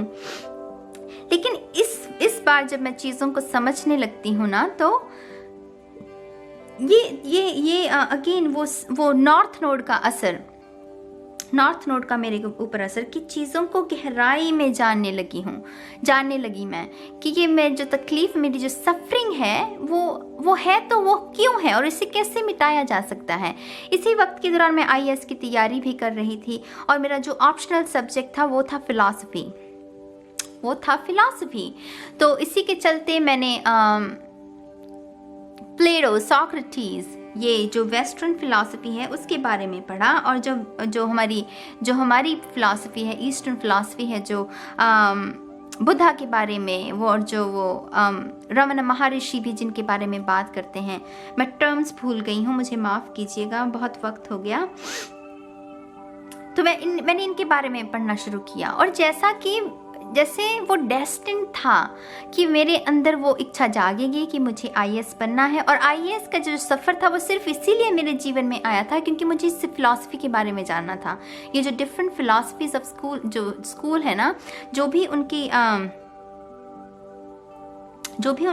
भी वो समझाने की कोशिश कर रहे थे फिलॉसफी में। I am really sorry guys, मैं अगेन से वो फ्लैशबैक वो जो मेरे साथ एक्सपीरियंस हुए, मैं उसमें कहीं ना कहीं गुम हो रही हूँ, मुझे माफ़ कीजिएगा। तो मैंने उन्हें दोबारा से वो पढ़ना शुरू किया और मैंने जानने की कोशिश की कि ये कह क्या रहे हैं। इस बार वो मुझे समझ आने लगी बातें कि ये क्या कहने की कोशिश कर रहे हैं, वो जो रोशनी जिसके बारे में ये बात कर रहे हैं वो है क्या। बहुत बार तो हमें यही नहीं पता कि ये जो हायर सेल्फ की बात की जा रही है, ये हायर सेल्फ है क्या, ये दिखती कैसी है, या ये महसूस कैसी होती है, इसका आकार क्या है, ये क्या है। तो मुझे ये बातें समझ में आने लगी कि हाँ, ये किसके बारे में बात की जा रही है। तो अगेन मैं क्या कहने वाली थी, आई एम सॉरी गाइज, मैं लॉस्ट हो रही हूँ, मुझे पानी पीने दीजिए, ज़रा रुकिए। तो मैं बात कर रही थी कि मैं सीखने लगी, दोबारा चीज़ों को जानने लगी, फिलॉसफी को समझने लगी। तो अब यहाँ पर जो रोल टैरो का है, जो पहले सिर्फ फन के लिए मैं देख रही थी, वो अब रोल टैरो का बदलता है। अब मैं टैरो को फन के लिए नहीं देख रही थी, अब मैं टैरो को सीखने लगी। मैंने टैरो को समझना शुरू कर दिया और सिर्फ इंटेंशनली नहीं किया गाइस। ये जैसे मुझसे बहुत सारे लोग पूछते हैं कि आपने टैरो को क्यों चुना। मैंने टैरो को नहीं चुना मेरी जान, मैंने टैरो को नहीं चुना। मेरे तो परिवार में भी कोई सपने में नहीं सोच सकता टैरो के बारे में, मतलब मैं ऐसे परिवार से आती हूँ, आप समझ रहे हैं। मैंने टैरो को नहीं चुना, टैरो ने मुझे चुना, क्योंकि ये वो वक्त था जब मैं चीज़ों को समझ रही थी, लाइफ को समझ रही थी, जीवन के अर्थ को समझ रही थी। तो उसी वक्त टैरो भी पिक्चर में था, क्योंकि तो मैंने टैरो को भी वही ऊर्जा दी और इसीलिए वो जो टैरो का जो असली मीनिंग था वो क्लिक हुआ। मैं एकदम से जैसे वो कोई जाग जाए और उसे लगे कि ये जो भी टैरो रीडर्स आपको बता रहे हैं, न्यू बिगनिंग, ये 10 ऑफ कप्स की वो नाइट ऑफ वॉन्ड्स आ जाए तो वो घोड़े पर बैठकर कोई आने, मुझे लगा कि ये तो बहुत ही गलत इन्फॉर्मेशन दी जा रही है। ये टैरो का जो असली मकसद है वो प्रेडिक्शन के लिए हो ही नहीं सकता, क्योंकि ये जो किताब है ये आपको द पावर ऑफ नाउ, वो जो नाउ है, ये जो मोमेंट चल रहा है उसके बारे में बताती है। तो मैंने कहा कि ये जो टैरो की प्रेडिक्शन के लिए इसे इस्तेमाल करते हैं लोग, ये बिल्कुल गलत है। दरअसल टैरो को आप प्रेडिक्शन के लिए इस्तेमाल कर ही नहीं सकते। ये तो सेल्फ डिस्कवरी में, गाइडेंस के लिए, अगर आप किसी सिचुएशन में स्टक हैं, ये एनर्जीज को रीड करने में बहुत हेल्पफुल हो सकता है। एक टूल है जिससे कि हम एक सही पाथ पर जा सकते हैं। तो उसी को चलते हुए मैंने इसको समझना शुरू कर दिया। मुझसे लोगों ने ये भी पूछा कि आपने टैरो कहाँ से सीखा है। मैंने टैरो किसी से भी नहीं सीखा, मुझे सिखाने वाला कोई नहीं है, मैंने किसी से क्लासेस नहीं ली हैं, मैंने सिर्फ इंटरनेट पर, और मैंने जैसे पहले आपसे कहा गाइस, जब आप चीज़ें खुद नहीं चुनते हैं, चीज़ें आपको जब दी जाती हैं ना, तो वो कैसे आप सीखते हैं, आप कैसे आपके रास्ते खुलते नहीं पता। मुझे खुद को नहीं पता कि मैं कैसे वो मेजर आर्काना के मतलब सीख गई। वो जो बेसिक इन्फॉर्मेशन होती है, लेसर मेजर आर्काना क्या होता है, कार्ड्स क्या होते हैं, उनके मीनिंग क्या होते हैं, मतलब जैसे कोई मेरे पास बैठकर मेरे दिमाग में वो फीड कर रहा है कि इसका मतलब ये है, इसका मतलब ये है, जैसे वो मुलायम, मखमली मुलायम की तरह, जैसे वो मुझे इन्फॉर्मेशन मुझे समझ में आ गई। और वो क्यों हुआ, मैं अगेन मेरे पास जवाब नहीं है उसका, वो सिर्फ होना था तो हो गया। तो मैंने सीख लिया, मैंने इनके मीनिंग सीख लिए, और मैंने बाकी के जो टैरो रीडर्स हैं, क्योंकि मैं पहले एक को ही सुना करती थी, तो जब मैंने दूसरों को सुनना शुरू किया तो मुझे समझ में आया कि दरअसल ये टैरो कम्युनिटी एक्चुअली आपको जगा नहीं रही है, आपको आपके नींद को और गहरा करती जा रही है, आपको और भी ज़्यादा इल्यूजन में रखती जा रही है ये टैरो कम्युनिटी। फिर पिका कार्ड्स आ गई, जो वेरूश टैरो है, वेरूश अंग्रेज़ी में ही वो भी टैरो रीडर्स बनाती हैं। वो पहली टैरो रीडर्स हैं जिन्होंने पिका कार्ड की शुरुआत की थी। वेरूश टैरो आप गूगल कर लीजिएगा, यूट्यूब पर भी अभी भी वो वीडियोस बनाती हैं। तो वो जो महिला हैं उन्होंने पिका कार्ड की शुरुआत की थी। तो फिर पिका कार्ड जो है वो फ्रेम में आ गई, जो टैरो रीडर्स थे वो पिका कार्ड बनाने शुरू हो गए। तो धीरे धीरे मैंने देखा कि दरअसल ये तो तांडव मचा हुआ है, ये तो एक किस्म का बिजनेस बन गया है। जैसे ये जो टैरो रीडिंग्स हैं ये एक किस्म का बिजनेस बन गया है। लेकिन क्योंकि आपको ये बात समझनी होगी गाइस, टैरो इज़, मैं हिंदी में बोलूँगी, सॉरी मैंने इंग्लिश में बोल दिया, क्योंकि मुझे ये भी कहा गया है कि आप हिंदी ही बोला कीजिए। मैं कभी कभी कुछ वर्ड्स अंग्रेज़ी में बोल देती हूँ, तो मुझे माफ़ कीजिएगा। टैरो जो है वो है इजी मनी, आसान मनी जिसे कहते हैं। टैरो एक बहुत ही आसान तरीका है पैसा बनाने का, और इसी चीज़ का फ़ायदा बहुत सारे लोगों ने उठाया, बहुत सारे लोगों ने। पिका कार्ड्स ने टैरो की जो सूरत थी वो मैली कर दी। पिका कार्ड्स ने जो टैरो का असली अर्थ था उसको वहीन कर दिया, उसमें कीचड़ भर दिया। आप समझ रहे हैं मेरी बात को? कोई भी कुछ भी टैरो रीडिंग्स बना रहा है, आपकी पहली सुहाग रात कैसी होगी, आपकी फर्स्ट नाइट कैसी होगी, आपकी फर्स्ट किस कैसी होगी, आपका नेक्स्ट लवर कौन है, जैसे कि वो आपको फीड किया जा रहा है। अगेन मैं अक्सर ये बात कह रही हूँ, कम टैरो रीडिंग्स देखिए, और उसका रीज़न यही है कि बहुत सारे टैरो रीडर्स जो आपको खाना परोस रहे हैं उसमें एक नशा मिला हुआ है, ताकि आपको धीरे धीरे उस नशे की लत लग जाए। और बहुत सारे लोगों को टैरो रीडिंग्स की इसीलिए एडिक्शन है क्योंकि उन्हें खाना ही वो परोसा जा रहा है। हर नए दिन में आपका नेक्स्ट लवर कौन सा होगा वो स्क्रीनशॉट लेकर वो तुम तो मेरे ट्विन फ्लेम हो और वो थंबनेल में लगाया जाता है, ताकि ये जो बहुत ही यंग बच्चे बच्चियां हैं, ये बहुत यंग बच्चे बच्चियां देखती हैं ये टैरो रीडिंग्स को, 18, 19, 20, 21, इन एक ना सेना तैयार की जा रही है, एक आर्मी तैयार की जा रही है डम लोगों की, स्टूपिड लोगों की। ये वो लोग हैं जो आंखें मीच कर अपने जीवन की डोर को एक टैरो रीडर के हाथों में दे देते हैं। टैरो रीडर कहेगा कि हाँ ये ट्विन फ्लेम है तो वो ही मेरा ट्विन फ्लेम है। अगर ये टैरो रीडर कह देगा कि ऐसा होने वाला है, तो कोई भी टैरो रीडर, मेरे ख्याल से बहुत कम टैरो रीडर्स हैं जिन्हें मैं सुनती हूँ, मैं उनके बारे में भी बताऊंगी आपको कि वो कौन है। अगेन कुछ भी स्पॉन्सर्ड नहीं है गाइस, कुछ भी स्पॉन्सर नहीं है। मुझे किसी ने नहीं कहा कि आप मेरी प्रमोशन कीजिए, जो मुझे लगता है मैं वही बताने वाली हूँ, ठीक है। लेकिन मैं कह रही थी कि ये आपको पिक कार्ड्स के ज़रिए एक जहरीला नशा आपको परोसा जा रहा है, जिसमें आपको एक लत लगाई जा रही है। खास कर क्यों इंटरनेट भरा, क्यों यूट्यूब भरा पड़ा है लव रीडिंग से, आप मुझे बताइए।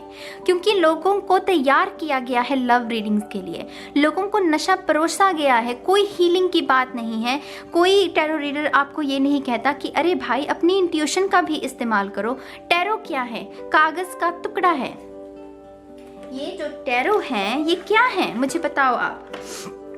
ये महज कागज के टुकड़े हैं, इनको अर्थ देना हमारे ऊपर है। मैं इस कार्ड को कौन सा अर्थ दूं ये मेरे ऊपर है। इस कार्ड को मैं क्या अर्थ दूं, इसको कैसे मैंने इंटरप्रेट करना है, कैसे मैंने इसका इस्तेमाल करना है खुद के जीवन को निखारने के लिए, ये मेरे हाथों में है। आप समझ रहे हैं। लेकिन लोग टैरो रीडिंग्स को देखते कैसे हैं? लोग टैरो रीडिंग्स को देखते हैं कि अभी ये कार्ड निकलेगा, सन कार्ड आ गया तो पता नहीं बस कोई इंद्रधनुष निकलने वाला है। और वो जो टैरो रीडर्स इसी तरीके से आपका शोषण कर रहे हैं, आपको गलत मार्ग पर लेकर जा रहे हैं, आपकी इंट्यूशन के ऊपर और रेत डाल रहे हैं, उसके ऊपर और मिट्टी डालने की कोशिश की जा रही है, ताकि आपकी इंट्यूशन और मैली होती जाए, ताकि आप अपनी इंट्यूशन का इस्तेमाल ही ना कर पाएं।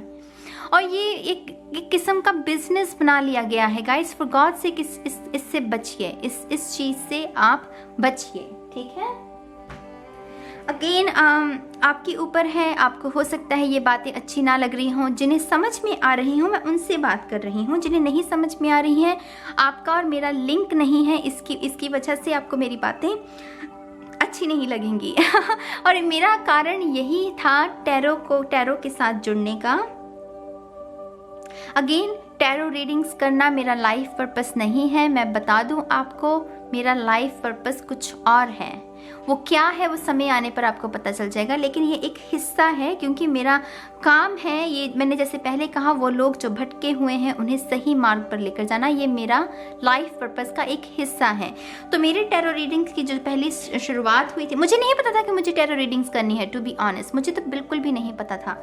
ये मेरा पहला डेक है गाइस, ये मेरा पहला डेक है। और जानते हैं मैंने ये कब खरीदा है? अप्रैल 2020, इस साल अप्रैल के महीने में मैंने अपना पहला टैरो डेक खरीदा था। तो क्योंकि मैंने ये डेक इसी साल खरीदा था, तो मुझे कोई इन्फॉर्मेशन नहीं थी कि मुझे टैरो रीडर ही बनना है। मैंने बहुत फन तरीके के साथ, अगेन खुद जानने के लिए कि सेल्फ डिस्कवरी के लिए मैं इन कार्ड्स को कैसे इस्तेमाल कर सकती हूँ। लेकिन कुछ जादू हुआ या क्या कहिए मुझे नहीं पता। लेकिन मैंने जब पहली बार कार्ड्स को शफल किया तो मैंने कुछ सुना, मैंने कुछ सुना, और वो ये था कि इसको आप अपने लिए इस्तेमाल मत कीजिए, आप दूसरों के लिए कीजिए।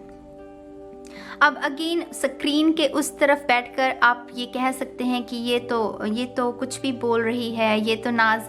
देखिए, यकीन नहीं करना आपके ऊपर है। मैं आपको सिर्फ बता रही हूँ जो मेरे साथ हुआ। तो मैं पहली बार जब इन कार्ड्स को शफल कर रही थी तो मुझे यही सुना कि इसे आप अपने लिए इस्तेमाल मत कीजिए, आप इनको दूसरों के लिए इस्तेमाल कीजिए। तो मैंने बस उसको फॉलो किया, वो जो भी पहला एक्सपीरियंस था मेरा, मैंने उस एक्सपीरियंस को सुना और उसको फॉलो किया। और उसी के चलते हुए मेरे जो दोस्त थे, मेरे जितने भी दोस्त हैं, 10-12 जितने भी दोस्त हैं, मैंने उनसे कहा कि मैंने टैरो खरीदा है, अगर आपको फ्री रीडिंग चाहिए तो मैं आपको फ्री रीडिंग देने के लिए रेडी हूँ। तो मेरे दोस्त जो हैं, जो मुझे जानते हैं, तो उन्होंने कहा कि ठीक है, आप हमारे लिए रीडिंग कर दें। तो मैंने जब रीडिंग की उनके लिए, तो मेरे जो दोस्त थे वो शायद वो ऑब्वियसली वो हैरान थे। उन्हें नहीं पता था कि मैं ये बातें जो चैनल कर रही हूँ, उनके बचपन को लेकर मैंने कईयों के कुछ ऐसी बातें बताई हैं जो शायद उनको या उनके परिवार को ही पता थी। तो मैंने कुछ ऐसे चैनल किए मैसेजेस को, वो ऑटोमेटिकली, कुछ भी मैंने अभ्यास नहीं किया गाइस, कुछ भी। मैंने इसीलिए कहा कि मैंने टैरो को नहीं चुना, टैरो ने मुझे चुना है। मुझे नहीं पता था कि मैं टैरो रीड कर सकती हूँ, मैं चैनल कर सकती हूँ मैसेजेस को। मुझे सिर्फ इतना पता था कि मैं एक जिज्ञासु हूँ, मुझे चीज़ों को समझना पसंद है, मुझे चीज़ों को जानना पसंद है, दैट्स इट। मुझे सिर्फ इतना पता था, लेकिन मुझे नहीं पता था कि मैं चैनल कर सकती हूँ। मैंने ये मेरे ख्याल से 15 से 20 फ्री रीडिंग्स की हैं अपने फ्रेंड्स के लिए, उनके फैमिली मेम्बर्स के लिए आगे। और जब भी मैं रीडिंग करती थी, लोग कहते थे कि ये तो तुम ये कैसे बता सकती हो। तब मुझे ये यकीन हो गया था कि मैं टैरो रीड कर सकती हूँ, जो टैरो है वो मैं रीड कर सकती हूँ। और मुझे जो कॉमन कॉम्प्लीमेंट मिला था उन सभी फ्री रीडिंग से, तो वो यही था हीलिंग, कि आप जिस तरीके से बात करती हैं, आप जिस तरीके से मैसेजेस को चैनल कर रही हैं, जैसे ही हमें ऐसा लगा कि हमारा हार्ट चक्रा ओपन हो रहा है। ये बहुत ही कॉमन एक कॉम्प्लीमेंट था जो कि मुझे मिला, और इसी के चलते मेरा और हीलिंग शब्द का एक रिश्ता जुड़ा। मेरा और हीलिंग शब्द का जो रिश्ता था वो इसके चलते जुड़ा, और मैंने हीलिंग को समझना शुरू कर दिया। मतलब मैं कैसे बताऊं गाइस, हफ्तों में, महीनों की तो बात ही छोड़ दीजिए, हफ्तों में मैंने मतलब चैनल करना सीख लिया। मुझे जैसे और मैं ये भी मुझसे पूछा गया है कि पहली बार आपको स्पिरिट का कब एहसास हुआ। ये तभी हुआ था जब मैंने इस डेक को पहली बार हाथ लगाया था, इसे शफल किया था। ये भी लोगों ने मुझसे शायद आपको कन्फ्यूजन हो कि स्पिरिट होती क्या है, मैं आपको ये भी बताना चाहूँगी, क्योंकि मैं नहीं चाहती कि आप भ्रम में जिए। स्पिरिट कोई जादूमयी चीज़ नहीं है। स्पिरिट कोई वो कैसे कहूँ, कोई वो हम सबके लिए है। हम सबकी एक स्पिरिचुअल टीम होती है गाइस, हम सबकी। जो लोग सोए हुए हैं उन्हें नहीं पता होगा, जो लोग जागे हुए हैं उन्हें पता होगा। तो मैं आपको बताती हूँ कि स्पिरिट कहते किसे हैं, तो उसके बाद हम स्पिरिट आर्मी जो होती है उसके बारे में बात करेंगे। मैं 1 मिनट रुकिए। अगेन मैंने बहुत ही रफ सा डायग्राम बनाया हुआ है, जल्दबाजी में, वक्त की कमी थी। मैं आपको बताऊंगी, समझ लीजिए। ये एक ट्रायंगल है जो कि लेवल्स की बात करता है। ये सारे लेवल्स क्या हैं? ये हमारी लेवल है हमारे कॉन्शियसनेस के। कॉन्शियसनेस मतलब हमारी जो सोच समझ है, जो हमारी सबकॉन्शियस उसके लेवल्स हैं। सबसे नीचे मैंने जैसे ईगो को रखा हुआ है, क्योंकि ईगो क्या है, यहाँ पर ये अगर आप देखेंगे, ये है बिग बैंग, इन्फिनिटी। इस पिरामिड के बाहर जो हमारा जो भी है वो सब कुछ क्या है, वो एनर्जी है, वो है बिग बैंग, इन्फिनिटी, वो जो कॉन्शियसनेस जो कि हर जगह मौजूद है। तो इस पिरामिड के बाहर पूरी की पूरी कॉन्शियसनेस है जो कि फैली हुई है। लेकिन मैं कह रही हूँ कि ये जो पिरामिड है ये इस कॉन्शियसनेस में एग्जिस्ट करता है। समझ लीजिए, ये पिरामिड जो है वो इस पूरी कॉन्शियसनेस में एग्जिस्ट करता है। और इस पिरामिड में ये जो डिफरेंट लेवल्स ऑफ कॉन्शियसनेस है, यहाँ सबसे नीचे है ईगो। ईगो क्या है? जेलसी, हेट सिखाएगी हमें, ईर्ष्या सिखाएगी, रोना धोना सिखाएगी, ड्रामा सिखाएगी, दूसरों को नुकसान पहुंचाना, बेईमानी करना, मैनिपुलेशन, ये सब गुण हैं ईगो के। लेकिन हम जैसे जैसे जैसे हायर लेवल पर बढ़ते जाते हैं, कॉन्शियसनेस के इस लेवल पर बढ़ेंगे तो ईगो का प्रभाव थोड़ा कम होगा, यहाँ पर पहुँचेंगे तो ईगो का और प्रभाव कम हो जाएगा। जैसे जैसे जैसे जैसे हम आगे बढ़ते जाएंगे, हम हायर सेल्फ के साथ जुड़ते जाएंगे। ये जो समझ लीजिए, ये जो उदाहरण के तौर पर ये जो ऊपर वाले तीन ब्लॉक्स जो हैं, यहाँ पर जो हमारी जो हायर सेल्फ है वो बिल्कुल अच्छी तरीके से कनेक्टेड है। यहाँ पर सबसे ऊपर में हमारे पास है स्पिरिचुअल टीम। स्पिरिचुअल टीम का मतलब क्या होता है? एक मिनट रुकिए जरा। स्पिरिचुअल टीम में सबसे पहले आते हैं हमारे स्पिरिट एनिमल्स। मेरा जो स्पिरिट, मैं पूरी अगेन जानकारी नहीं दूंगी आपको, प्राइवेसी भी कुछ रखनी चाहिए हमें। तो स्पिरिट एनिमल मेरा जो बहुत, मेरे स्पिरिट एनिमल्स मेरे बहुत हैं, लेकिन जो उनमें से एक है वो है डॉल्फिन्स। और डॉल्फिन्स की एनर्जी मुझे इसीलिए मेरे स्पिरिट आर्मी में मैं इसीलिए ये जो एनिमल है वो इसीलिए है क्योंकि मैंने जैसे पहले कहा मैं HSP हूँ, एनर्जीज़ का मेरे ऊपर बहुत असर पड़ता है। तो मैं जल्दी उदासी अगर मुझे मिले तो मैं उदास हो जाती हूँ। उस उदासी को कैसे मुझे प्लेफुलनेस में, फन में तब्दील करना है, उसमें मुझे डॉल्फिन की एनर्जी बहुत हेल्प करती है। जो डॉल्फिन की ऊर्जा है उसके लिए ही मेरी स्पिरिट एनिमल मुझे ये मेरे साथ रहती है।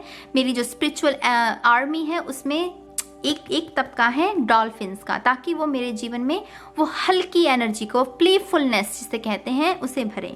ठीक है। स्पिरिचुअल आर्मी में जो दूसरी तबका होता है वो होता है आर्कएंजल्स का। जो आर्कएंजल्स होते हैं, यहाँ पर आर्कएंजल माइकल है, मैं इनके साथ भी काम करती हूँ, लेकिन जो मेरे मेन आर्कएंजल हैं वो है आर्कएंजल राफेल। जो भी आर्कएंजल्स को समझते हैं, तो मेरा जो मेन काम है, मेरी जो स्पिरिचुअल आर्मी है, जो आर्कएंजल्स का तबका है, उनमें जो लीड करते हैं मुझे, तो वो है आर्कएंजल राफेल। मैं उनके साथ ज़्यादा काम करती हूँ, उनकी ऊर्जा के साथ। लेकिन आर्कएंजल माइकल तब आते हैं मुझे जगाने के लिए जब मैं मुझे ज़रूरत होती है, तो मैं कभी कभी इनको भी याद करती हूँ। और अगेन इसको भ्रम में मत रहिएगा कि ये कोई जादूमयी चीज़ है, हम सबके लिए है। स्पिरिचुअल आर्मी हम सब की होती है। ये जो स्पिरिचुअल टीम है ना आपकी, ये हम सबको दी गई है ताकि हम अपनी हायर सेल्फ के साथ कनेक्ट हो सकें। और ये यहाँ पर है, यहाँ तक पहुँचने के लिए आपको हायर सेल्फ का जो ये दौर है उससे गुजरना होगा। उसको कैसे करना है? मेडिटेशन, साधना। मैं क्यों कहती हूँ कि मेरे पास और कोई भी इलाज नहीं है बजाय किसके? मेडिटेशन के। हर सवाल का जो जवाब है गाइस वो है मेडिटेशन। आपको पैसा चाहिए, मेडिटेशन कीजिए। आपको सुकून चाहिए, मेडिटेशन कीजिए। मैं अक्सर लोगों से ये कहती हूँ, अगर तुम मेडिटेशन नहीं करोगे तुम गरीब के गरीब रहोगे, अगर तुम मेडिटेशन नहीं करोगे तुम बीमार के बीमार रहोगे। और कोई इलाज है ही नहीं, और कोई इलाज है ही नहीं। यहाँ जैसे जैसे आपका लेवल बढ़ता जाएगा, बीमारी कम होती जाएगी, आपकी जो गरीबी है वो कम होती जाएगी, आपका स्टेटस बढ़ता जाएगा जैसे जैसे आप अपनी हायर सेल्फ के साथ जुड़ते जाएंगे।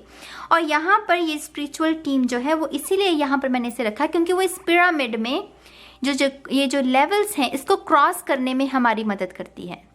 इस पिरामिड के बाहर तो ये तो सारा ब्रह्मांड है ना, ये तो सारा का सारा ब्रह्मांड है, ये तो इन्फिनिटी है, ये तो इनफाइनाइट है, बिग बैंग जिसे कहते हैं, वो शक्ति, वो लॉ। और उस लॉ का ये छोटा सा पार्ट है, ये पिरामिड, ये उसका छोटा सा पार्ट है। ये लेवल्स ऑफ कॉन्शियसनेस है और ये स्पिरिचुअल टीम हमें इन लेवल्स को क्रॉस करने में हमारी मदद करती है। और ये कुछ भी मैजिकल नहीं है, इसको कुछ भी वो भ्रम वाली मत रखिएगा कि स्पिरिट है तो पता नहीं वो क्या चीज़ होगी। हम सबकी होती है। मुझे क्यों मैसेजेस मिलते हैं उनसे? क्योंकि मैं कनेक्टेड हूँ। That's it. और मेरा जो लाइफ पर्पस है, कुछ चीज़ें मैं ये भी बताना चाहूँगी कि कुछ चीज़ें मुझे वरदान में मिली हैं। क्यों? क्योंकि कुछ ना कुछ मेरे लाइफ पर्पस में कुछ मुझे ऐसा करना है जिनमें ये जो चीज़ें हैं ये मेरी हेल्प करेंगी। मुझे ये भी लोग कहते हैं कि आपके बात करने का अंदाज़ बहुत अच्छा है। वो क्यों है? आप सिर्फ मेरी तरफ मत देखिए, आप खुद से पूछिए कि आपके अंदर वो ऐसा कौन सा गुण है जो कि बहुत लाजवाब है। वो आपको इसीलिए दिया गया है मेरी जान, क्योंकि आपको उसके गुण को इस्तेमाल करके कुछ बड़ा करना है। आप समझ रहे हैं मेरी बात को? तो ये स्पिरिचुअल टीम आपको इन लेवल्स को क्रॉस करने में आपकी मदद करती है। या जैसे जैसे आप बढ़ते जाएंगे, आप ईगो से आपका पीछा छूटता जाएगा और आप अपनी हायर सेल्फ के साथ कनेक्टेड होते जाएंगे। ठीक है। और जब आप यहाँ पहुँचते हैं तो ऑब्वियसली वो इनलाइटनमेंट वाली सिचुएशन जिसमें आप इसके बाद तो फिर इनफाइनाइट वो जो एनर्जी है आप उसके साथ ही जुड़ेंगे। ठीक है। तो सबसे पहले आपके स्पिरिट एनिमल्स होते हैं, आर्कएंजल्स होते हैं। होली एमेथिस्ट ये मेरा स्टोन है, आपने ये इस स्टोन को यहाँ देख सकते हैं। ये एमेथिस्ट जो है वो आपकी इंट्यूशन को बढ़ाने में बहुत इस्तेमाल होता है। लेकिन कुछ लोगों के लिए ये आपका ये ऊर्जा आपकी स्पिरिट जो टीम है उसमें भी मौजूद है। तो मुझे पता है कि ये जो ऊर्जा है मेरी कॉन्शियसनेस को बढ़ाने में मेरी हेल्प करती है। मेरी जो स्पिरिचुअल टीम है उनमें से जो बुधा हैं वो भी उनमें एक शामिल हैं, तो इनकी गाइडेंस भी मेरे लिए बहुत हेल्पफुल रहती है। बहुत सारी और भी चीज़ें हैं, लेकिन अगेन आपको खुद की स्पिरिचुअल टीम को जानना है, आपको खुद देखना है कि ये कौन से ऊर्जा है जिसके साथ आपको आगे बढ़ना है, ठीक है।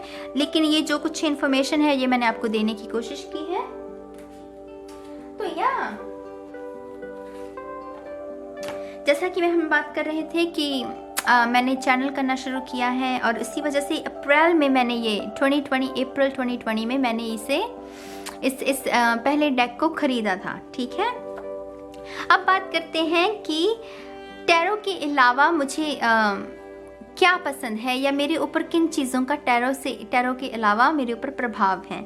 तो मेरी जो गुरु है, मैं पहले ये बताना चाहूँगी कि गुरु, मुझसे पूछा गया कि गुरु कौन है आपके। मेरे जो गुरु हैं वो ना तो मैंने उन्हें कभी देखा है, ना ही मुझे उनका नाम पता है, वो कैसे दिखते हैं, वो क्या वो कहाँ रहते हैं, मुझे नहीं पता। आपको अगर ये बात अटपटी लगे तो deal with it, I don't know मैं क्या और कह सकती हूँ।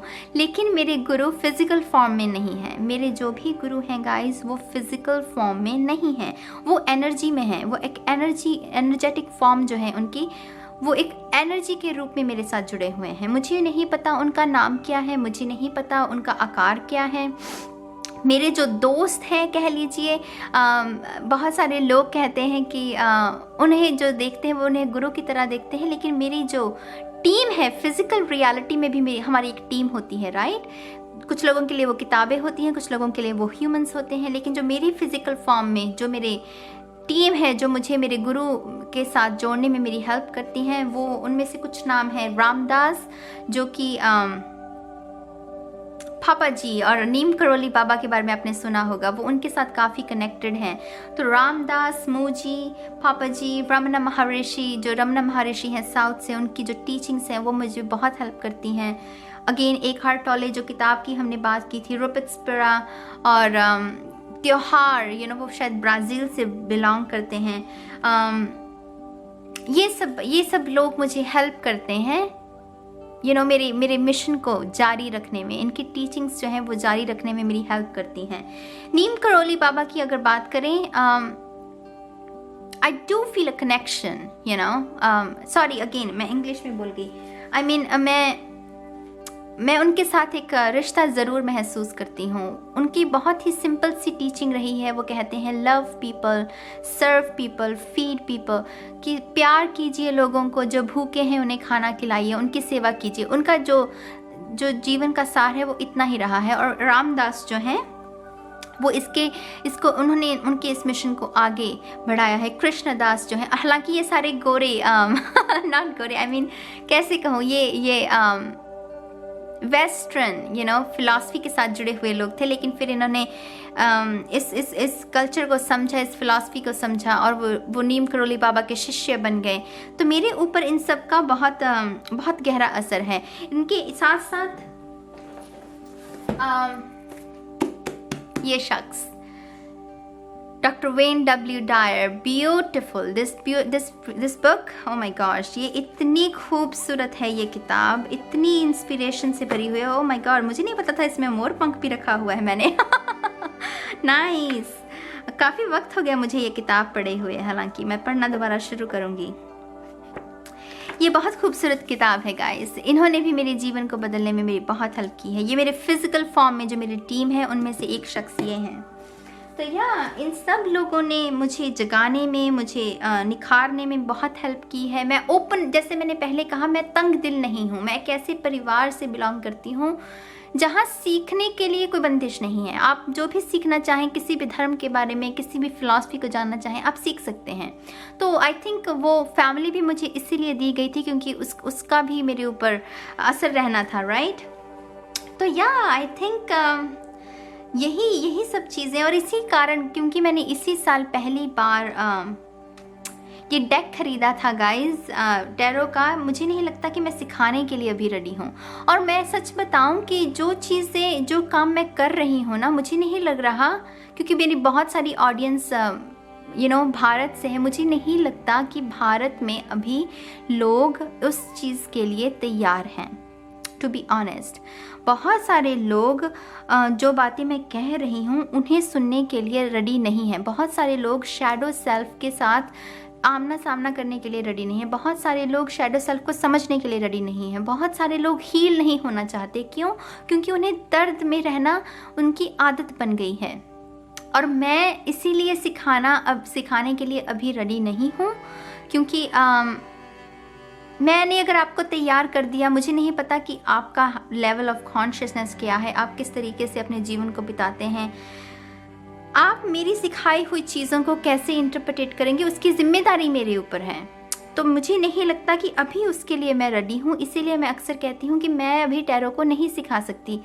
अप्रैल में तो अभी मैंने पहली बार टैरो डेक खरीदा था और अभी मैं सिखाने लग जाऊँ, मुझे नहीं लगता कि मेरे अंदर अभी इतनी काबिलियत है। अभी मुझे और जानना है टैरो को, टैरो के अर्थ को और समझना है। चैनल करना श्योर, मुझे लगता है ये मुझे कुदरती एक वरदान मिला है, या मैंने मेडिटेशन करते हुए इसे जगा लिया है, या इस शक्ति को वो कहते हैं कि स्पिरिचुअल अवेकनिंग, मुझे नहीं पता। मैं हर सवाल का जवाब नहीं है मेरे पास, मैं सच बताऊं आपको। मैं इसीलिए कहती हूँ कि आपको अपनी यात्रा खुद तय करनी पड़ेगी। मैं सिर्फ आपको मार्ग दिखा सकती हूँ कि भाई मैंने मेडिटेशन की, मैंने ये किया वो किया, किताबें पढ़ी, ऐसा संगीत सुना, इस तरीके से मैंने लाइफस्टाइल को जिया, मैंने एफर्मेशंस यूज़ की, सरेंडर किया, ये सब चीज़ें की और ये सब जादू हुआ मेरे साथ। आप भी कर सकते हैं। जो हिदायत है मेरी आपके लिए फ़िलहाल वो यही है, टैरो रीडिंग्स कम देखिए। मैं तो कहती हूँ मेरी तो बिल्कुल भी मत देखिए। जानते हैं क्यों? क्योंकि मेरी रीडिंग आपको जगाने की बहुत कोशिश करेंगी। अगर उसकी वजह से क्या होगा ना, आपको मैं जो लोग मुझे देखते हैं वो मुझे अपना दुश्मन समझेंगे। मैं सच बता रही हूँ आपको। जो लोग अभी मुझे प्यार कर रहे हैं ना, जो मुझे लोग अभी इतनी इज्जत देते हैं या मेरे सब्सक्राइबर्स हैं, मैं इनके अब जो फ्यूचर है मैं वो भी बता रही हूँ अभी आपको। जो लोग भी मेरे साथ अभी जुड़े हुए हैं, जिन्हें मेरी रीडिंग्स अच्छी लगती हैं, जो मुझे प्यार करते हैं, आने वाले समय में जो चीज़ें होंगी मैं अभी से आपको बता देती हूँ।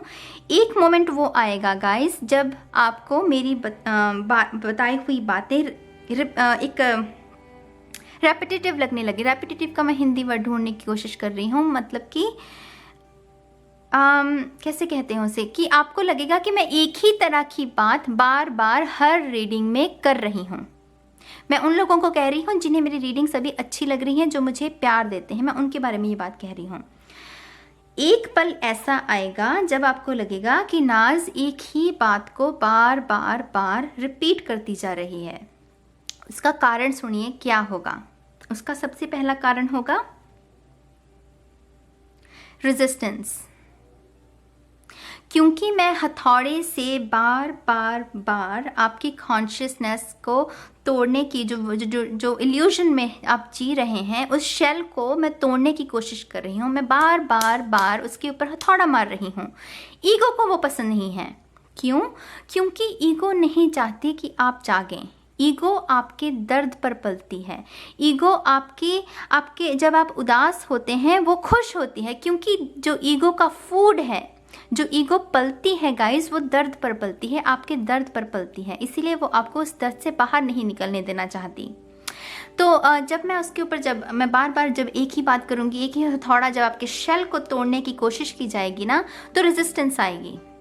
तो हो सकता है कि आपको लगेगा कि नाज एक ही किस्म की बात कह रही है, बार हीलिंग का मैसेज दे रही है, बार कह रही है कि जाग जाओ, तो वो ईगो वो थोड़ी अलर्ट हो जाएगी। जिन लोगों ने इस पड़ाव को पार कर लिया जो अगला पड़ाव आएगा, हो सकता है कि जब कुछ लोग मेरा यहाँ पर साथ छोड़ जाएं, लेकिन कोई बात नहीं, क्योंकि मैं भी यही कह रही हूँ कि मैं टैरो रीडिंग्स ताउम्र नहीं करने वाली हूँ। और मैं यही चाहती हूँ कि आप भी अपने जीवन को टैरो पर निर्भर मत कीजिए। सारी उम्र के लिए टैरो नहीं है। गाइडेंस लीजिए और अपने जीवन को बनाइए। मैंने भी सारी उम्र ये काम नहीं करना है टैरो का, ठीक है। तो जिन लोगों ने ये इस पहले पड़ाव को, जहां पर आपको लगेगा कि हाँ ये चीजें रिपीट हो रही हैं, अगर आपने इस पड़ाव को पार कर लिया, जो अगला पड़ाव है उसमें आपको मेरे मैसेजेस अच्छे लगने लगेंगे। जो भी मैं कुछ भी कहूँ, चाहे मैं कुछ भी कहूँ आपको, वो आपको अच्छे लगने लगेंगे, क्योंकि आपने रेजिस्टेंस को पार कर दिया है, ठीक है। वो जो ईगो वाली रेजिस्टेंसेस को आपने पार कर दिया है, और दूसरे पड़ाव में आपको मेरे मैसेजेस अच्छे लगने लगेंगे। जिन्होंने इस पड़ाव को भी पार कर दिया, तीसरे पड़ाव पर जो लोग पहुंचेंगे गाइस, जो भी मुझे अभी मेरे सब्सक्राइबर्स हैं, अगर ये तीसरे पड़ाव पर पहुंच गए तो यहाँ पर आप रेडी हो जाएंगे। जानते हैं किसके लिए? मेरे चैनल को अनसब्सक्राइब करने के लिए। जो पहले पड़ाव पर अनसब्सक्राइब करना था वो था डर की वजह से अनसब्सक्राइब, लेकिन जो तीसरे पड़ाव पर पहुंचकर आप जब मेरे चैनल को अनसब्सक्राइब करेंगे ना, तो वो एक्चुअली मेरी दक्षिणा होगी। क्यों? क्योंकि तब आप रेडी होंगे, तब आप हील हो चुके होंगे, आप अपनी लाइफ को इंट्यूशन के साथ कनेक्ट हो चुके होंगे, तब आपको मेरी गाइडेंस की ज़रूरत नहीं है। आपकी हायर सेल्फ के साथ आप कनेक्ट हो चुके होंगे। आपकी हायर सेल्फ आपको खुद गाइडेंस देगी, और ये वही पल होगा जब मैं आपसे कहूँगी, जब आप इस पड़ाव पर पहुँचे, मुझे यही मेरी दक्षिणा होगी, यही मेरा इनाम होगा कि आप उस वक्त मेरे चैनल को अनसब्सक्राइब कर दीजिएगा। क्योंकि तब आपको ना तो मेरी गाइडेंस की ज़रूरत है, ना ही आपको आपको टैरो की ज़रूरत है। आप एक आज़ाद पंछी होंगे, आप उड़ने के लिए रेडी होंगे तब मेरी जान। लेकिन तब भी एक रेजिस्टेंस आएगी, मैं बता दूं, तब भी एक रेजिस्टेंस आएगी, और वो कहेगी कि नहीं, नाज के साथ आपको वो अटैचमेंट, वो आई हील टैरो के साथ आपको एक अटैचमेंट हो जाएगी। लेकिन आपको उसको पार करना है, मेरे लिए पार करना है, और आपको इस चैनल को अनसब्सक्राइब कर देना है और इसको छोड़ देना है। टैरो की दुनिया को ही छोड़ देना है। टैरो हमेशा के लिए नहीं है, नहीं है, नहीं है, नहीं है। ये सिर्फ हमें जगाने के लिए है। जब आप जाग गए तो फिर इसकी ज़रूरत क्या? फिर इन बुतबाजी की ज़रूरत क्या? इन बुतों की ज़रूरत क्या? ये तो हमें जगाने के लिए है ना। ये कार्ड्स तो हमें जगाने के लिए हैं। जब ये हम जाग जाएं तब हमें इनकी ज़रूरत, ये टूल्स हैं, इनका इस्तेमाल किया, गाइडेंस ली और आगे बढ़े, ठीक है। तो उस वक्त अटैचमेंट नहीं रखनी, अलविदा कहना है। और यही मेरी दक्षिणा होगी, यही मेरी अचीवमेंट होगी कि मैंने किसी को जगा दिया, मैंने किसी को आज़ाद कर दिया, मैंने किसी के भ्रम को तोड़ दिया, मैंने किसको मुक्ति दे दी। यही मेरी दक्षिणा होगी, ठीक है। तो आई थिंक लंबी हो गई है वीडियो, लेकिन ज़रूरी था, जो कहना था वो मैंने कह दिया। हो सकता है कुछ बातें मैंने मिस कर दी हूँ, फिर कभी सही, ऐसा तो नहीं है कि ये पहली ही वीडियो थी, फिर अगली वीडियो में बता देंगे वो बातें। तो आई थिंक मैं उम्मीद करती हूँ गाइस कि आपको कुछ ना कुछ ज़रूर समझ में आया होगा। ज़रूर कमेंट करके मुझे बताइएगा कि आपको ये सब सुनने में कैसा लगा। कुछ अगर तर्क वितर्क भी किसी ने करना हो, आपका भी स्वागत है। लेकिन मैं कह रही हूँ, शब्दों में शुद्धता का होना बहुत ज़रूरी है। समझदारी के साथ तर्क वितर्क करेंगे तो स्वागत है आपका। मैं तो तैयार हूँ, मैं बिल्कुल तैयार हूँ। आप भी ईमानदारी के साथ और शब्दों में निर्मलता, सब शब्दों में अच्छाई होगी, तब मैं आपके साथ तर्क वितर्क करने के लिए रेडी हूँ। अगर नहीं है तो आपका इस स्वागत नहीं है, माफ़ कीजिएगा। लेकिन क्योंकि मैं अगेन HSP हूँ मैं नहीं सुन पाती हूँ बुरे शब्द। अच्छे से समझदारी के साथ एडल्ट्स जिसे कहते हैं, एडल्ट टॉक, अगर उस तरीके से आप बात करेंगे तो स्वागत है आपका, वरना गुड बाय। तो आई गेस मैं इस रीडिंग को नहीं, इस वीडियो को अब यहीं ख़त्म करूँगी, और इस उम्मीद के साथ कि आपको वो गाइडेंस मिली होगी, आप रेडी हैं इस नए सफ़र पर चलने के लिए। मेरे से पहले मैं जो मैसेजेस आपको दूं, मैं जनरल रीडिंग करती हूँ गाइस, ये पर्सनल रीडिंग्स नहीं है, ये जनरल रीडिंग है। तो इनको आप इस तरीके से समझिए कि आप अपनी इंट्यूशन से पूछिए कि इस मैसेज का मेरे लिए क्या मतलब है। अगर मैं कह रही हूँ कि एम्प्रेस कार्ड निकला है और किसी के लिए प्रेगनेंसी का कोई मैसेज है समझ लीजिए। तो आप शायद 21-22 साल के हैं, आपकी तो शादी भी नहीं है, आप प्रेग्नेंट क्यों होंगे, है ना। तो आप अपने आप से पूछिए कि भाई इसका मेरे लिए क्या मतलब है। इस तरीके से आप अपनी इंट्यूशन को निखारते हैं, इस तरीके से आपका कनेक्शन क्रिएट होता है। और ये जो टैरो रीडर कहते हैं ना, न्यू बिगनिंग आने वाली है, लवर आने वाला है, और ये जो 1 year from now, 10 years from now, 5 years from now, ये तो बिल्कुल भी मत देखिए। ये आपको सुलाने की कोशिश की जा रही है ताकि आप जाग ना जाएं, क्योंकि ये आप जाग गए ना तो ये दुकानें बंद हो जाएंगी। ये दुकानें, ये भी मैं अपने आप को भी बीच में रख रही हूँ, क्योंकि मैंने भी इसी तालाब में वो डुबकी लगाई हुई है ना। तो ये सब बंद हो जाएगा। ये टैरो रीडर्स आपको जगाने के बजाय आपको सुलाने की कोशिश कर रहे हैं। तो कम देखिए, मेरी तो बिल्कुल भी मत देखा कीजिए। मैं तो कह रही हूँ मेरी तो देखिए ही मत, क्योंकि मैं तो फिर वो खतरनाक वाला काम करूँगी, मेरा तांडव थोड़ा बड़ा होगा। तो मैं मेरे ख्याल से वैसे अब यहीं ख़त्म करूँगी गाइस। आपका बहुत बहुत धन्यवाद इस लंबी सी वीडियो को देखने के लिए। आप सभी का बहुत बहुत धन्यवाद। अब मैं चलती हूँ और बहुत जल्द मिलूँगी आपको आपकी मंथली रीडिंग में। तब तक के लिए गाइस बाय बाय।